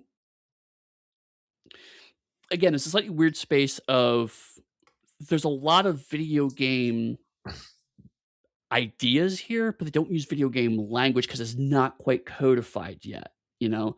So, like, the idea of, I mean, this is, we're talking about cheat codes, we're talking about hacking in games, we're talking about scum saving, we're talking about reloading. These are all video game concepts. And so people through video games watch and go, oh, I get these concepts, but they don't actually use those terms. Yeah. So wider audiences don't feel like they're being pushed out. But also it does open up to, again, those larger philosophical concepts of like, what is reality? Just because I perceive it doesn't necessarily mean it's true. And so it starts to open that space up a bit more, but in a fun sci-fi way, which is what science fiction is usually great at, is Yeah. taking concepts and removing some of the real world's frisson and just go, okay, well, let's talk about the concept, and here's how we do that. So it's interesting because, like, again, it's Cyberpunk has done. You plug your brain into the computer network, and it gives you different images, and you use that as a way to. It's net running. It's cyberspace, but it doesn't use those terms, so it does something a little more substantive as a result, which is wild. And I know your questions are more about how do they feed themselves and everything else. My questions are more, how much RAM does a human brain have? Like, how many programs can I load into a human brain at once? Right. Do I need to like remove programs later to add more programs? Why can't I just load everything to myself and have all that knowledge all the time? Like, these are my questions. I'm thinking like this. And that's such an interesting point because I never had that question because, like, well, there's obviously some kind of computer interface because that's how they get plugged in and how their senses are overridden. So there has to be some storage space there. And so I'd always interpreted it as, okay, they're just repurposing the storage space they use for more mundane purposes and allow you to dump cool skills into it. But on the other hand, also, like, I would have been reading Valiant's Hardcore comic, which is weirdly the same concept, where basically the short version, Hardcore is you have a wired chunk in your brain and you can download superpowers, but only one at a time. And you have to, there's a lifeline, which is a navigator. It's again somewhere to the Matrix. And you say, hey, lifeline, give me flight, give me shield, give me strength. And so you have to kind of swap between them. And that came out like 94, 95. So that would have been in my head. Oh, of course they can only do a handful of skills at a time because there's certain kind of limit space and the actual, but to your point, like, we now know that mapping a human body takes up way more space than like just raw knowledge. Yeah. So they didn't know, right? And so it's like, that's one of the quaint things of like, I know all these martial arts. It's like, okay, but actually all of Wikipedia would be smaller than like 2 of those. So essentially, though, you're telling me that Hardwire, which I've never read, is essentially just Hardcore is just essentially a mechanized version of Ultra Boy. Yeah, basically. And it's actually weirdly dark too, because like how they get the powers is to turn out the company that's organizing it has been stealing what they call psiots, which is their generic superpower name, and torturing them and using their brain engrams to map onto other humans, and they have bombs in their heads, and it's deeply fucked up comic. But yeah, it's kind of like, I can Ultra Boy or even Shazam, like, I can use this power, but one at a time, and I have to ask for it. Interesting. We also we get Cypher being super creepy and jealous. Yeah. It is way too obvious, like, hands down. Even if you take this beat and the opening crawl of the movie where Cypher and Trinity are talking, if you didn't know who the informant was, you know who the informant is now. It's funny because, like, yeah, it's so obvious now. I feel like even when I was watching it the first time, I saw that coming, but I can't say for certain because, to be fair, the movie's throwing a lot at you. And so paying attention to the individual ticks, because, like, one of the things I noticed about Cypher this time around is that we get them in small slices. Yeah. We don't get a lot of time with him just yet. So much I could see where maybe the first time you're watching it, you kind of just gloss over that fact. Because, like, here's just one more guy. But also in the middle of this, I'm explaining how, the universe works and how I get special powers and all this stuff. So, like, I could see how maybe that kind of gets missed. But on rewatch, it's but a bit like a good mystery movie where on the second watch, you immediately go, "Oh, that's obvious what's going on here now," but I wouldn't Yeah. have necessarily seen it the first time around. So I can't say for certain I didn't see it, but I do feel like even watching it critically, it's like it's pretty obvious. And I think for a movie that's doing so much, being really obvious is the right move. Did you know that Sir Ben Kingsley lost this role to Joy Pants? Really? It's a Wonder Man joke, Eddie. It's a Wonder Man joke. Damn it. I was like, Ben Kingsley could have been in this movie? Oh God! In case anyone's curious, we covered Wonder Man, I think, for the Patreon. Yes. And it's a whole beat from Wonder Man. I had to do it. Come on. And I thought you'd be there. No, I was not there. Did you like? Though I said it serious. For listeners, I even took the smile off my face. I got my serious Chris zone to go for it. I thought Chris was dropping the secret lore I wasn't aware of. Oh, sometimes you got to throw a curveball. Yeah, you know what? I got to mention it. They even reference like the giant squids outside. Right. Yes. Like building that in, so that's going to be like their gun that's going to fire later. The crew enter the Matrix seeking guidance from the Oracle, the prophet who foretold the coming of the One. Instead of mysticism, they find her baking cookies in a cramped apartment, possibly in New York, dispensing grandmotherly wisdom with unsettling accuracy. Neo doubts himself, and the Oracle quietly reinforces, you know what? Maybe you're not the one. At least not yet. She warns him that their choice is coming. It's either him or Morpheus. Morpheus will die, and Neo will have to decide if that's going to happen. And without Morpheus, the resistance will fall. One of them won't survive. The decision will rest entirely on Neo. How many times can I stress that it's either you or Morpheus, and you're not the one, but you could be the one. Maybe you're not. This is my favorite Oracle, Eddie. Your favorite Oracle? Yeah. No offense to Barbara Gordon. What? No offense to Barbara Gordon. Oh, I see it there. Yeah. Hold on. Well, also, like this actress unfortunately passes away, so they use like archival footage for her, and I think they have another woman come in the third movie to be the Oracle. Right, and then it becomes like a small plot beat. Something I noticed this time specifically, especially after some of the other stuff we've talked about over the years, and I'm going to call it out here. You may disagree with me. There are two magical black people in this movie. What? Right? Like Morpheus is a magical black man, and then the Oracle is literally another magical black person. And I'm just like, you use the same trope twice in the same movie. Eddie, did you get the part where they're also doing all this to raise up the white guy? Right. Yeah. You know, the mediocre white guy is the prophesized one. Yeah. Mm-hmm. Which I know was not their original intent, because they were thinking like Brandon Lee, which would have been super cool. Will Smith, I still think Will Smith would have been awesome in this role, and that would have been great. Like the inverse of it, I think would have been better, where you would have had like Russell Crowe or Val Kilmer raising up like the Black Messiah. Right. Mm-hmm. I could see that now. And again, now that we've talked through how the casting happens, I was prepared to dig into Wachowski's pretty heavily here, but it sounds like they just the casting choices went through a lot of options, and this is where they landed, and maybe they weren't thinking through other ramifications for those choices, or didn't have the option to think through other ramifications of the choices. And I've specifically mentioned the studio really was pushing Keanu Reeves. Right.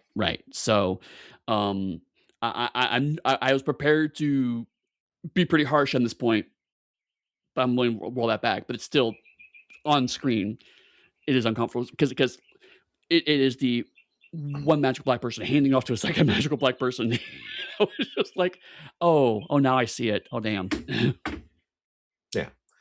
So I know that originally, like potentially Jada Pinkett Smith might have been Trinity, or Janet Jackson might have been Trinity. I would have then a larger problem that you're surrounding your white lead with three black people whose entire purpose is to make him God, essentially. Right.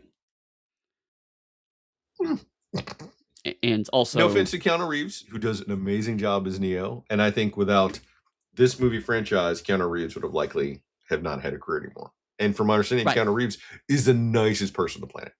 Yes. No, I mean, absolutely not. I mean, there's very few celebrities I'll say 100% I'll back their play, but like everything I've heard about Keanu Reeves is he's just genuinely sweet guy and tries really hard to be a good ally. So yeah, no shade on Keanu at all. It's just this scene specifically, and I mean, it also helps. Like, there's a small kid who's very clearly positioned to be some kind of Buddhist Yeah. character who's also doing literal spoon bending, which is an unfortunate shortcut for quote unquote Eastern mysticism that has been largely reused by Western writers to diminish and flatten a wide variety of beliefs and systems. So like it was just a whole burst of unfortunate tropes in a small space in this movie. And I vaguely remember, so I'm going to say white presenting because I think Keanu Reeves may have like Asian heritage. I'm not 100% sure, so I'm going to say white presenting. Okay. To couch our discussion here because that feels appropriate because I had like a noodling in the back of my brain of that, so I'm going to put it out. Right. Now, all of that said, right? Just looking at it with those things off, and it's hard to do that, but the idea of moving from crazy sci-fi concept to the Oracle being just in a mundane kitchen is actually a really smart move. Yeah. It helps to, because one thing this movie was in danger of is becoming so up its ass with concepts and losing the character beats. And so by grounding him in a very mundane scenario and having the Oracle be just a very traditional person, not a weird sci-fi concept, and then on top of that, stacking this might all be bullshit. This prophecy may not be literal. It might just be something that keeping these people afloat. Gives a heart and a character complexity to the movie that otherwise it would have been just very 2001, where it's just all weird sci-fi concepts and not really much humanity. Which is some of their inspiration, but it's also to the point that like there's all that, then it's undercut by like her saying it's all right about the vase, and he like knocks his face over, and the specific pointing out, make it blatantly obvious. If I hadn't mentioned it, do you think you would have knocked it off the thing? It's like bam. Right, which again I love because what this movie's kind of it's not struggling with it. It's what it's talking about is predestination versus inadvertently pointing ourselves in a certain direction, and the movie never quite answers that, which is good, right? But having the Oracle, this is the Oracle, she knows everything, but yet she's undercutting her own powers, like you said, and putting the whole point of the scene was to confirm that Neo is the one, and in fact, he's now even more in doubt than he was when we left. It's a small scene that does a lot for the metaphysics of the movie.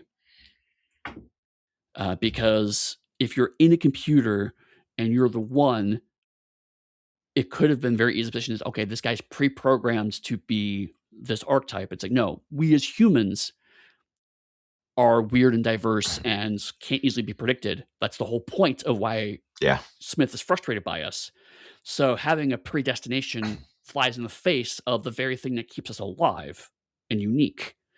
And so the movie realizes that's the problem and does something here to try to make sure that is not a problem going forward. I don't think it quite sticks the landing and we'll get there, but it's an interesting point in this movie because when the first time I watched it, I was like, of course she's going to say he's the one blah. And she's like, nope. And at the time I was like, okay, all right. I genuinely was thrown by where this scene went because I thought it was going to go a certain direction and it just kept not going in the directions I thought it was going to go in. All right, before I move on, I do want to say when they first enter the Matrix together as a team, that like Sailor Moon going around shot of the team together, magic, like perfect. Loved it, hands down. They look super cool. And picking up a rotary phone and going, "We're in." It's just cool. I can't argue with it at all. There's so much stylization to this that lands for me specifically. Even today, it lands. But it's also because I've said it before in the podcast. I was a goth kid, so a lot of that is striking me. Oh yeah. Returning to the hotel, Neo notices a black cat and comments, And the rest of the crew says, deja vu. The team grills him intensely before they're ambushed by agents after being betrayed by Cypher. Obviously Cypher. Who else could have been but fucking Cypher? A disillusioned crew member who longs to return to the virtual comforts of the Matrix. Epic combat scene. Convinced of Neo's importance, Morpheus sacrifices himself by confronting Smith, only to be captured. Meanwhile, Cypher exits the Matrix and begins disconnecting the others, killing them. Before he can kill Neo and Trinity, Tank, a wounded member of the crew, Tank, who has not been mentioned very often up to this point in time, Tank regains consciousness, kills Cypher, even though Tank's brother, whose name I don't know, was killed, and safely extracts Neo and Trinity. Tank. This is really a large chunk. Yeah. This is really a large chunk of the movie, actually. But to your point, a lot of it is action. A lot of it. And we talked before, like when we get to action scenes, it's harder to kind of dig deep into it. But I like the deja vu scene because this paired with an earlier scene we kind of glossed over where Neo was talking with, I forget the kid's name. Well, the other Mouse, members. right? Mouse. Yeah, I think it's Mouse. He's talking about how everything tastes like chicken. It does a good. Go ahead. Can we pause for a second? You specifically referenced Mouse. I want to take us back to something that you mentioned at the top of the show. If you remember about the woman in the red dress, you said that was a leftover plot beat from the previous movie. I think we could talk about that now. So we'll talk about Mouse. We can transition back to this. Okay, fair. Yeah. Well, actually, that does tie in well because Morpheus talking about, we're listening to mirror to pay attention to the woman in the red dress, and it turns into an agent. Combined with Mouse afterwards talking about how you notice where you're in the simulation, and everything tastes like chicken. It's because the AI doesn't know what it tastes like, and so it kind of just fills in an existing flavor. And then that ties with blanking on his name already, Cypher, who talks about when he's having a meal with Smith and is like, this tastes like steak. My brain tells me it's steak, so it's steak. And then finally we have the deja vu bit, where it's like, oh, deja vu is a glitch in the Matrix. So when you see something happening again, it's because something's been changed. All of those do a really good job of, again, grounding this very esoteric concept into real life concepts, right? These are all things that we as people understand. It's like, oh, these are weird bits of our daily lives. And the movie does a good job of saying, what if those things were actually errors in the program that the consensual reality we were a part of? So it takes a very broad concept and goes, yeah, isn't it weird that everything tastes like chicken? Isn't it weird that we see the same thing twice? We had deja vu. So it's a really subtle but excellent way of steadily throughout the whole movie going, okay, it explains big concept to you. Let's bring it back to something that you as a viewer will recognize. Here's a rotary phone. Here's, how things taste like, cats coming over twice. These are all things that we recognize. So it allows us to keep grounding and tent posting these things in there. And to go back to the woman in the red dress bit, a lot of men have looked at an attractive woman on the streets. And the idea that might be a malicious act is interesting because now that the Wachowski sisters are women, a man staring at you street is a threatening act, right? My reference was that the reason why I was looking at her is not because he was attracted to her, but because Neo saw something of himself in that woman, right? And that was the original metaphor that got scrapped. But now it's Neo is the threat to that woman because men staring at women, women don't know if that person is going to do something. If they're just showing interest, they're just recognizing that you're there, or if they have ill intent towards you.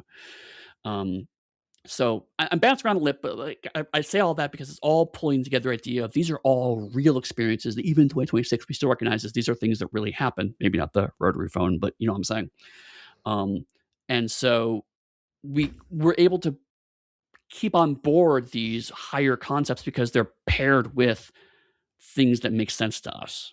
which is one of the reasons why I think 2001 fails as a movie, which I'd be interested to go back and talk about at some point in time. But 2001 is so esoteric that sometimes you lose track of what it's trying to do. Whereas this, it's like, okay, yeah, but let's bring it back to a real thing. I like that. Would you consider 2001 a horror film? That's an interesting point. I think I have to rewatch it with that in mind. But I'm not against the idea because it is about almost a Lovecraftian horror from that perspective. Yeah, we'll shelve that and come back to it. Okay, I love futuristic Tommy guns. I'm a 1920s guy. The fact that Mouse breaks out two like 1920 Tommy guns, fires, didn't hit anybody, nobody. I don't like our comic sidekick doesn't get to kill anybody before he gets killed. I don't like that. Yeah, I want him to do something to like feel like he could have been a real threat instead of just exposition. Yeah, I mean, to be honest, the Nebuchadnezzar crew basically comes down to all the people that are going to die for plot reasons and the guy who's going to betray them, which is unfortunate. Yeah. Because there's a lot of great things I'm saying about the movie, but there are also some different things like that. I think it could have been fleshed out, but at the same time, I don't think this movie could have been 10 minutes longer to give them subplots and give them relevance. Yeah. Yeah, there's just so much going on.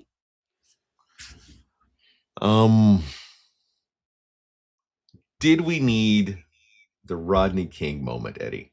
I don't think we needed it in this film. Morpheus puts up a good fight, but Smith handily beats Morpheus. We knew the agent was going to win. I don't think we need the cops to run in to beat Morpheus down. I don't think that's a scene that adds anything to this movie at all.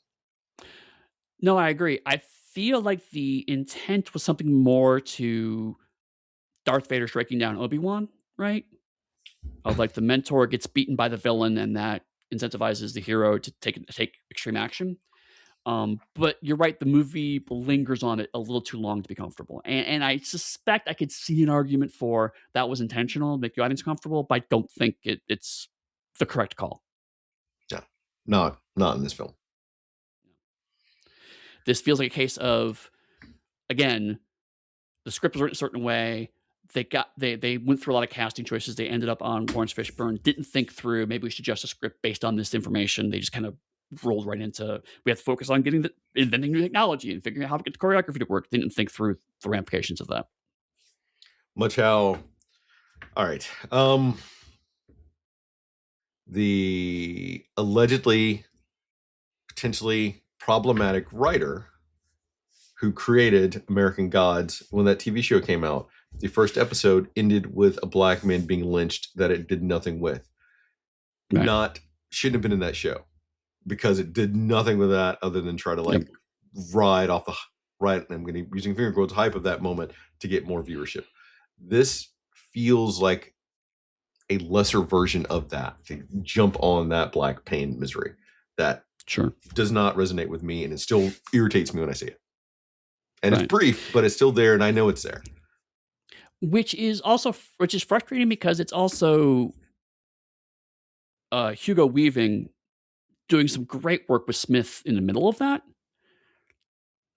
Because the way he just looks so disgusted with humanity is fantastic. But you're right, it's juxtaposed with this unnecessary black pain, so it's like it's a very conflicting scene. Anything before we move on? I know we didn't get into them crawling through the building and everything else, but that's actually or the helicopter just chewing the building apart. We're not there yet. Oh, we're not there yet? Okay, sorry.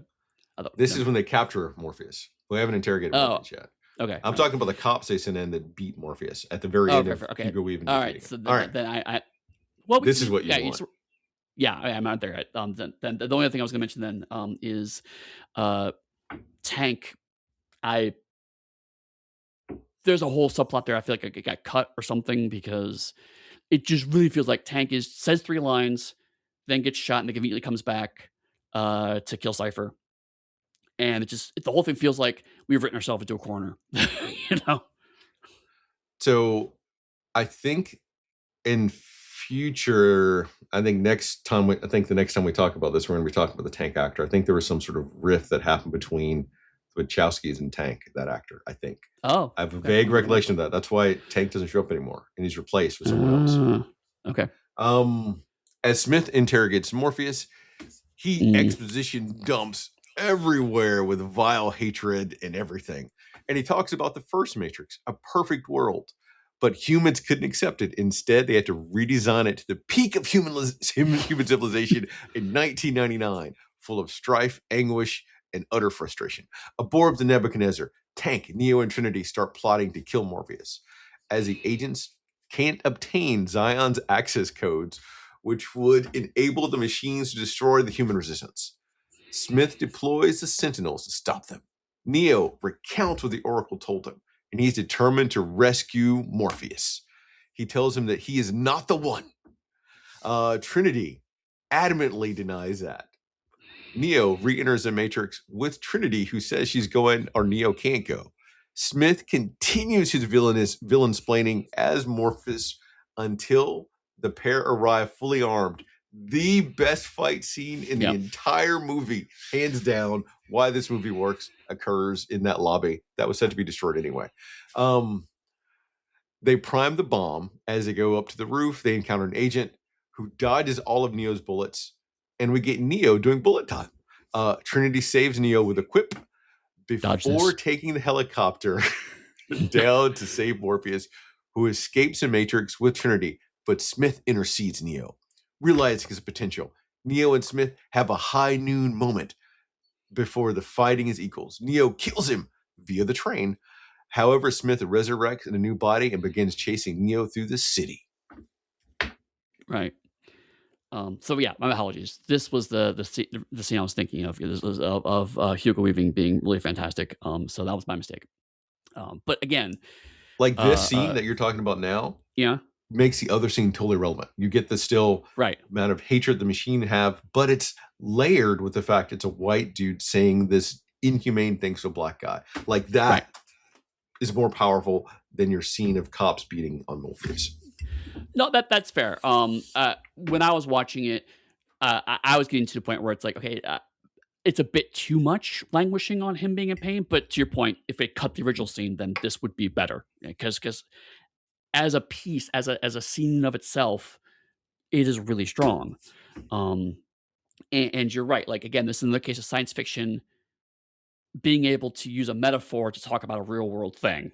And because the fact that Hugo Weaving is white and Morpheus is black, there's a layer there that sounds like it was unintentional in the script, but still works really, really well. Much how Night of the Living Dead works so well, because they accidentally cast a black guy in the lead role. Right. A white authority figure doing this against a man who is rebelling simply to survive and be treated like human hits very well, even 99, but certainly now, right? Always. But then, like, we just the metaphysics of humans can't accept perfection. Is really good. Because it's true. Hugo Weaving throws it away. He's just like, yeah, you couldn't handle it. So the peak of Civilization 99, which is even at the time felt like a bit of a joke to bury the lead of we as humans are really fucked up. We will look for imperfection whenever possible. And so it's a great way to kind of just gloss over a concept so it sticks in the back of your head. And I think it's one of the things that this movie does really well, is shoves small little seeds in the back of your head. So afterwards you're cogitating on them. Which is why I think, again, people got really into philosophy after this movie, because why are we incapable of handling perfection? Why do we need a flawed society to be seen as real? Because we do see in ourselves the idea that too good to be true. This can't possibly be real. If anything looks too good, it's probably it. It probably is too good to be true. That is something that is very much a part of human psyche. And so it's really cool. The movie just takes these concepts and then just throws them away in part of a sci-fi conceit. Yeah, it is top notch. I want to talk about when they're entering the building. Mm-hmm. We get like the scene, they get all the guns. They enter the building. Eddy, he literally goes to the metal detector. I can't express to you how much I love it. It's so great because like again, this is a great Keanu Reeves moment because um it reminds you why, that one of his big roles originally was Bill and Ted's, which was a comedy, right? And so the comedic beat of him loaded for bear walking through that, and then they go, "Hey, stop a second." He just kind of glances over and then starts pulling out guns. It's like it's a cool as shit moment, but also it is funny as hell. And I think the reason because it's doing both those simultaneously is why that scene is so iconic because it's like it is deeply funny. It's like because they're not even a small amount of guns. Like the jack is layered with guns. They have bags of guns. It's like just way too many guns, like just ridiculous amount. And it's like beep beep beep beep beep. It's just so underplayed. It's great. And for me, well, I like action scenes generally. This action scene hits really well, and I feel that I could talk about it because of how much it's stylized. That it's over the top, like ridiculously over the top. Trinity running up the side of the walls. You get like Neo somersaulting to pick up a gun once it's out of ammo. And it's counterbalanced though by the fact that it's not all gunplay. You get like Neo using actual you get Trinity using martial arts a lot for her combat fight, while Neo's using guns more for his. And they are superhuman, but yet they are also hiding behind the pillars. The buildings being destroyed around them. And the shots are like so fucking beautiful. Like, Right. And to your point about like the helicopter thing, right? One of the things that the movie's doing really well is that Neo, when he's still Anderson, he has lots of quips. Like I said, this is where I gave you the finger to give him a phone call, right? Like he's very full of zingers and jokes, even though he's playing them straight. He's just playing them very, very cynically and angry. But as he's getting to this world, that drops down. And Trinity takes us all deadly seriously, right? And so by putting the joke into her mouth, the dodge this, right? It shows how Neo is starting to rub off on Trinity. Yeah. Which that it's weird that very testosterone action moment sells their romance better than most everything else in the movie. Because they're working as equals like that. Oh, I can't express how much I love that. Something we don't even see a lot now, but to have them be near complete equals in this, even though Neo is going to be like, God, whatever. But we get that pair together, which is how it should be. Right. Side note, I did notice on this watch through that Morpheus is literally Princess Leia. He's being tortured for the codes to Secret Rebel base. Yeah. But you know what, Eddie? We mentioned it before. If you're watching a movie and the movie has enough momentum to it, you don't notice those things until later. Not at all. I literally, even though I noticed this time around, I didn't notice until after the credits rolled. And I was like, wait a minute. Is that a Star Wars reference? And I love how the agents keep coming back in the film. That is body horror, but it's body horror that's just like quickly glanced over. And it's not necessarily connecting its horror because you've seen one or two moments where it happened before. It happened so quick here, you're just assuming they're teleporting. But it's not. They're morphing those bodies because when the bodies get killed, the other person falls to the ground and the agent moves to someone else. Like that is horrific to be overwritten, killed, and then come back to yourself. Yeah, and there's a neat visual action moments that kind of leads to that because like up to this point, a lot of the weird stuff that's happening has been chalked up to these specific rebels have found ways to hack the Matrix to give them special abilities. Once the helicopter crashes into the building and we see the building literally ripple and warp like water. Yeah. That's when the body swapping happens much more frequently. So it very much shows that the Matrix is breaking down and the rules are starting to no longer apply to everybody. And so things get weirder from that point on, but it's not entirely around that moment, but like the shift does seem to happen most after the helicopter crash. So again, that little ripple of the building, which is also a visually cool. Hey, let's show off our special effects moment, but also signposts. Okay, shit's gonna get super fucking weird now. And before that, when we have Neo doing bullet time, you get Trinity saying that, "How did you move so fast?" Implying, Yep. in case you didn't know at this point, Neo is the one. Like, Right. so nice touches. The rescuing of Morpheus, and Morpheus essentially telling him that the Oracle told you what you needed to hear to become who you are. Boom. Right. Like, magical black man wisdom for you. You should have known it already. Done. Right. Which again, like I hadn't thought of this just now, but pairing that with Smith's comments about humans can't accept perfection makes me think, is there, and it probably is, overlap with, if you tell someone they're one, that's not the person you want to have in charge. You want a person with doubts to grow into that role. And Yep. Morpheus knew that was the path he had to take, but Trinity was caught up in blind faith. Which goes back to the old saying that the leader you want isn't the person that wants to be the leader. Right. Yeah. Oh, yeah. That's. Wow. God, this movie's good. Eddie, you're giving a spoiler of your opinion of this movie. Okay. Before we move on to the last beat of the entire film, the fight initially between Neo and Agent Smith is weird. Like, I love it, but it's weird because it is painfully grounded, but at the same time over the top. Like, that balance is so weird for me. It's like there's almost a disconnect between it because of the pain and hits that Neo feels are very human, but the fact that they're doing like these superhuman throws and things are a weird disconnect, which I don't feel when I watch a Marvel movie. That's an interesting point because, and maybe it's something that always has bugged me about the movie, and I've never been able to quite articulate it. So maybe that's the answer. Specifically for me, it's when, I believe it's Neo that gets punched and thrown into a wall, and the wall shatters. Right. Yeah. It feels very floaty, is how I've always defined it. And so I think it's your point. It's like it feels like a proper fight, and then out of nowhere, this thing happens. Even though everything in the movie tells us we should be expecting something like that, like it's not a surprise.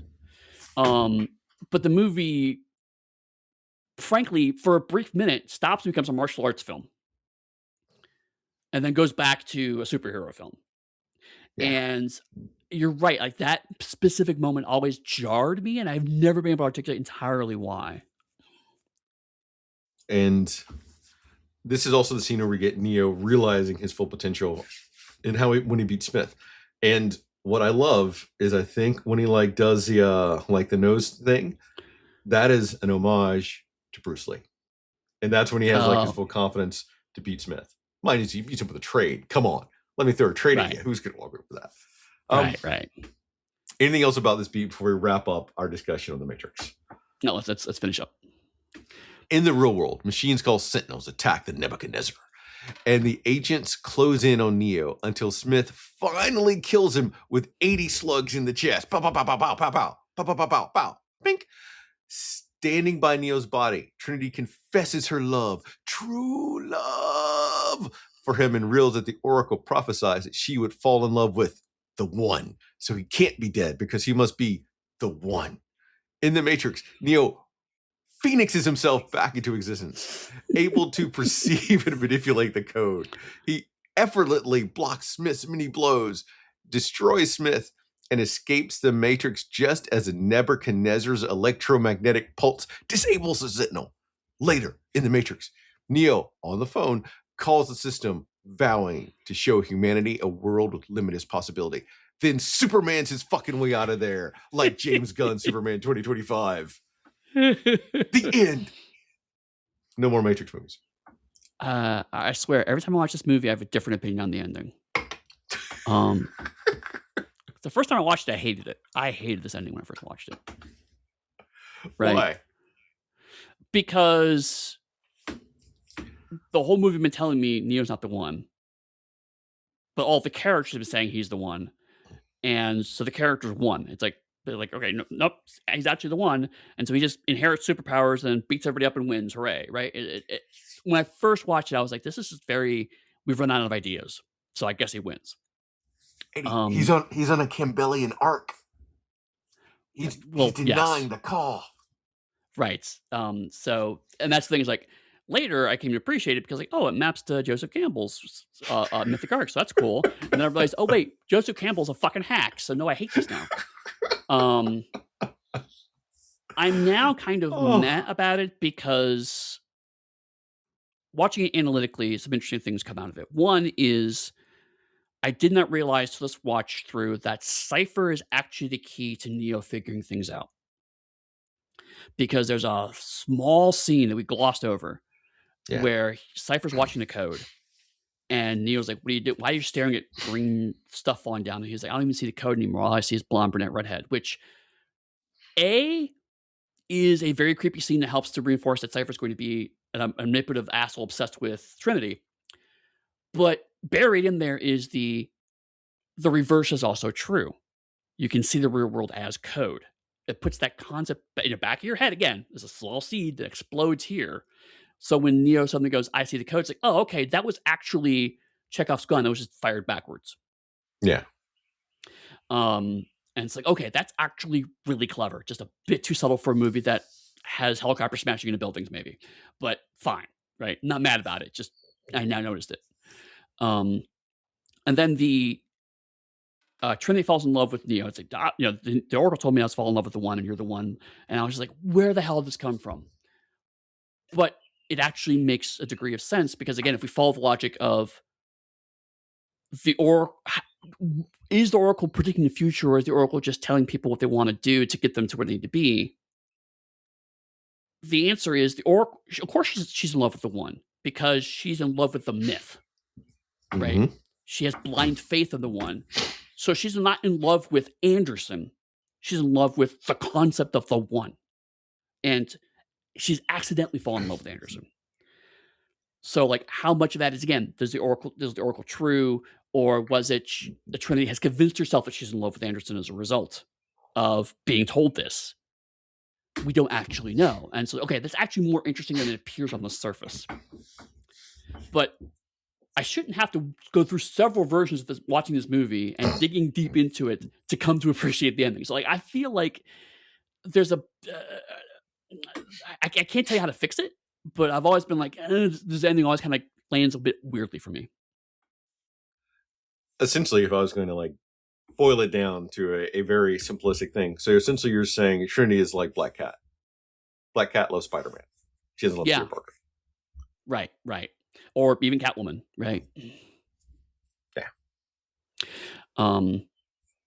And that's interesting. And also, like, I can't, I could do without Neo literally Supermaning off into space.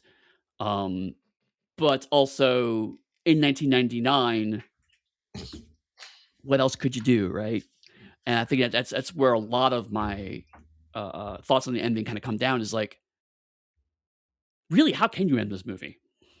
It's so full of ideas. At some point in time, it's like the good guys have to win, the mentor has to die, and Neo has to become some version of the one. That's just how this movie has to end, given what we've seen.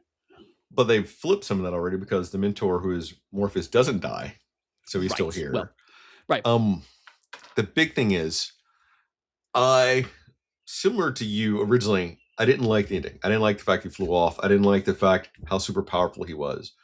But in retrospect, when I watch it, I think to myself, when you're making something, you throw it all out because you don't know if you're going to get another swing at the bat. And so what they Right. did is they threw it all out and they ended with like a super powered person telling something that they're still going to come for them and everything else.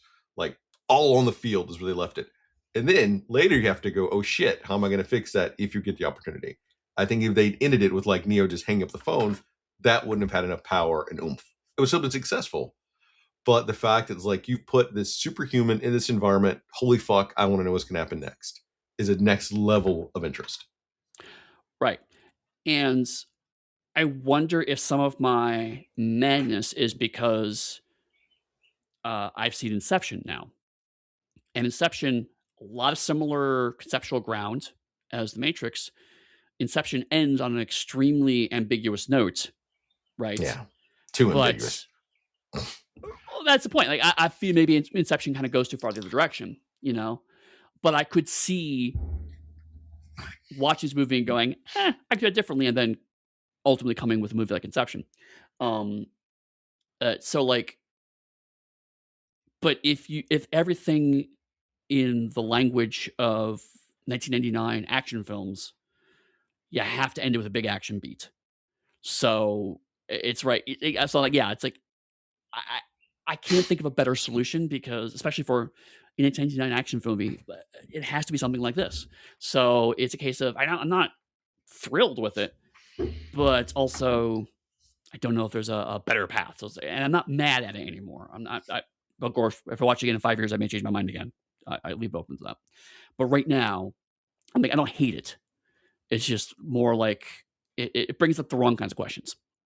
But the reason I think it also ends like this is like we literally have Neo defeated Smith in a fight. Right.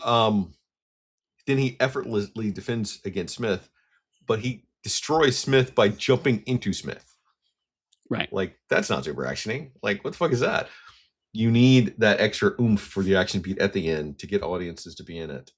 But it is also, do people like to say that Superman and James Gunn is punk rock? The most punk rock thing Neo could do is tell the man I'm coming for you and then hang up the phone. Right. It's right. It's not like he's saying shitty at the end of the movie how Shaft would, but shitty. You know. And the other thing that's interesting about the movie, again, now that I'm watching it critically this time, is that Neo's character arc, most character arcs are supposed to be you start at a low point, you go through a lot of tension, you end up in a very different place than you were before. And most of that is true. However, Anderson specifically has actually not changed at all. Nope. He's still an arrogant kid who has a teenager's view of what rebellion looks like, and now has a lot more power behind that. And so the ambiguity is, has Anderson actually learned anything from all of this? Because we actually don't know. He's not a better person at the end of this movie. Nope, just infinitely more powerful. Right. So you have the kind of weird bell curve of watching it for the first time and going, what the fuck was that? Then going through a whole lot of justifying and complaining it. Then at the end going, oh, wow.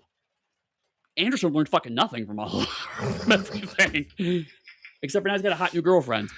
And so what the hell was all that for? Right. And so again, it's not, but for me, it's a good question. It's not, and therefore the movie is flawed. It's, movies that do something really insidious and tricking you into thinking it's a clean action movie ending when in fact it's almost an anti-character arc, which is wild. I didn't expect to come to that conclusion when I watched this movie again. So then, in closing, Eddie, what do you think of The Matrix? It's so hard to talk about it because obviously on a cultural level, like I said before, it's changed how we look at movies. It's changed what we think of Keanu Reeves as an actor, frankly. Keanu Reeves' perception before and after this movie are pretty different. And also on a personal level, right? Like you said, I wasn't quite as much of a goth kid as you were, but I was playing Vampire the Masquerade in '99.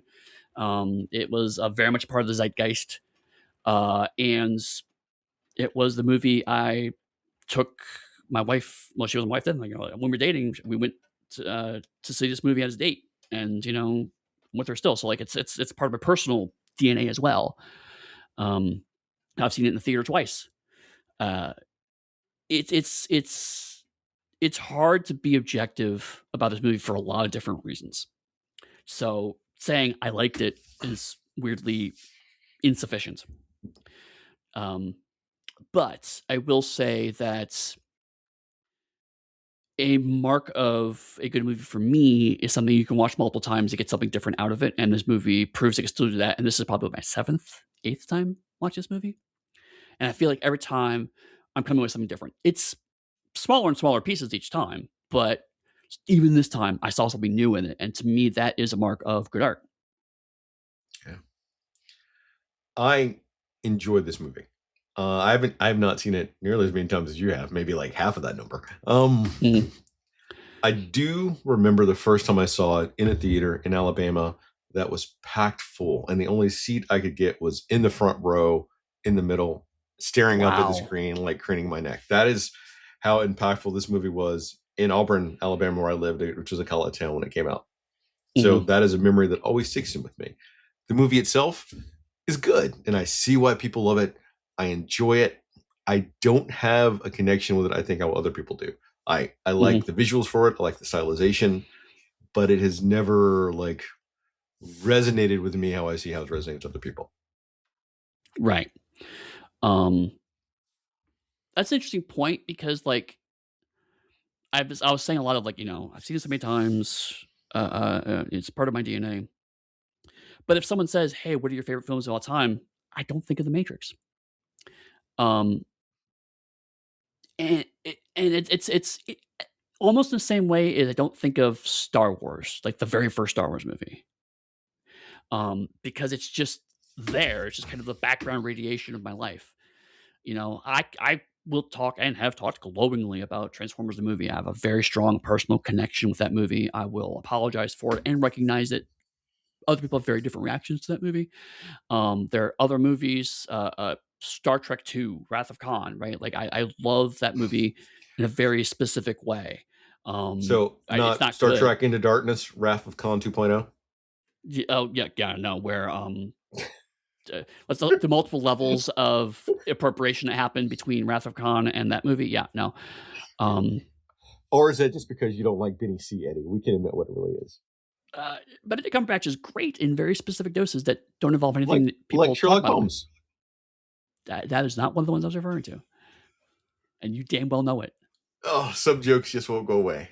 But yeah. So like, I don't own a copy of The Matrix. I don't seek it out, but if it's on, I'll watch it and I'll have a great time watching it. Um, and because I was part of a very specific subculture in the late '90s, it got watched a lot. So I have watched it a lot because lots of people around me watched it a lot, and it was on TV a lot, or it was on cable a lot, or it got rented a lot, and so it got seen a lot, and we liked it every time. So like, it's a weird case of like, I don't love the movie, but not because it's flawed or anything. It's just there. It's just a good movie that exists and everyone talks about. Yeah. I don't have my life based around it, and like I said, we haven't talked about this, but I want to briefly touch on it. It doesn't help that certain iconography of the movie have been co-opted by people that I genuinely abhor. You know, Yeah. We didn't talk um, about that at all. uh, uh, uh, uh, it's funny to me that a movie made by two trans women have been co-opted by the far right, almost unironically, which is like, do you even know what you're referring to, kind of thing. But the point is that Eddie, to some extent, though, it's similar to people, the same far right people that watch Star Trek and don't see the diversity and inclusion in Star right, Trek. right, exactly. Or look at Doctor Who going, it's too political. It's like, yeah. So I get where it comes from. Um, but so as much as some of the stuff has moved into pop culture and it's just like, okay, that's fun because it's now part of pop culture. Some has moved to certain parts of pop culture, and now red pilling is a verb and not in a good way. And so it's like, I think I will always have conflicted feelings about the Matrix in a way that I don't have again with something like The Good Place. All right. Since we've talked about that, where can people? No, you know what are we doing next time? We've I mean, we're talked gonna talk about the about first The Matrix Matrix. Reloaded. We're gonna talk about the next movie. We're gonna talk about The Matrix Reloaded. Um, I know we said it, but it's eh, part of our shtick, so we got to tell them again. right, right. We're gonna talk about the second Matrix movie, and then immediately afterwards, jump into the third Matrix movie, which were both filmed at the same time and may have been one movie at one point. And we'll get into all that. Because technically, though, we could have talked about like the Anti-Matrix. I think is the animated series, the animated Animatrix, movie because that came out before that. right, or we could have talked about the Matrix Online, which is allegedly canonical to the movies. Yeah, but no, we're talking about the Matrix Reloaded. if people want to get in touch with you and talk about The Matrix and how it should be your favorite movie, your top one in your top 10 list of all movies of all time, where can they do that? You can find me at puckstudy.com. That's my website. That's also where you can find me on Blue Sky, or you can come to Darker Hue Discord, where we talk about lots of stuff. I think I posted, but maybe I have to post it again. I've been really enjoying the latest run of Brigadier Bambera audio dramas, so. Much like Eddy, you can find me at Pugmire. You can find, you like how I changed your name to Pugmire? Pugmire, yes. You can find me at Darker Hue Discord. And so much so that someone actually came recently and they talked about Silverado and how they said Silverado was like an amazing Western. I think it was their favorite. Yeah. And then I, of course, had to pull a Chris and said, well, it's all right. But because I'm an asshole at the end of the day. But I'm a lovable asshole. I'm like that uncle who's your buddy who plays chess with you and buys you beer when you're too young. Except I don't do that for legal reasons. I do want to briefly, since we're talking about that real quickly, mention that Silverado, we've had 2 separate comments about Silverado, which I think is a record for us. 2 different people talked about our discussion of Silverado, and both had really good thoughts. And so it's like, I enjoy that. So yes, please come by Discord and keep doing that. We love it when people do that. Because Silverado is Western, Eddy. Western to Western. Once again, thank you for listening to us ramble on endlessly for like over 2 hours about a good movie. Talk to you later.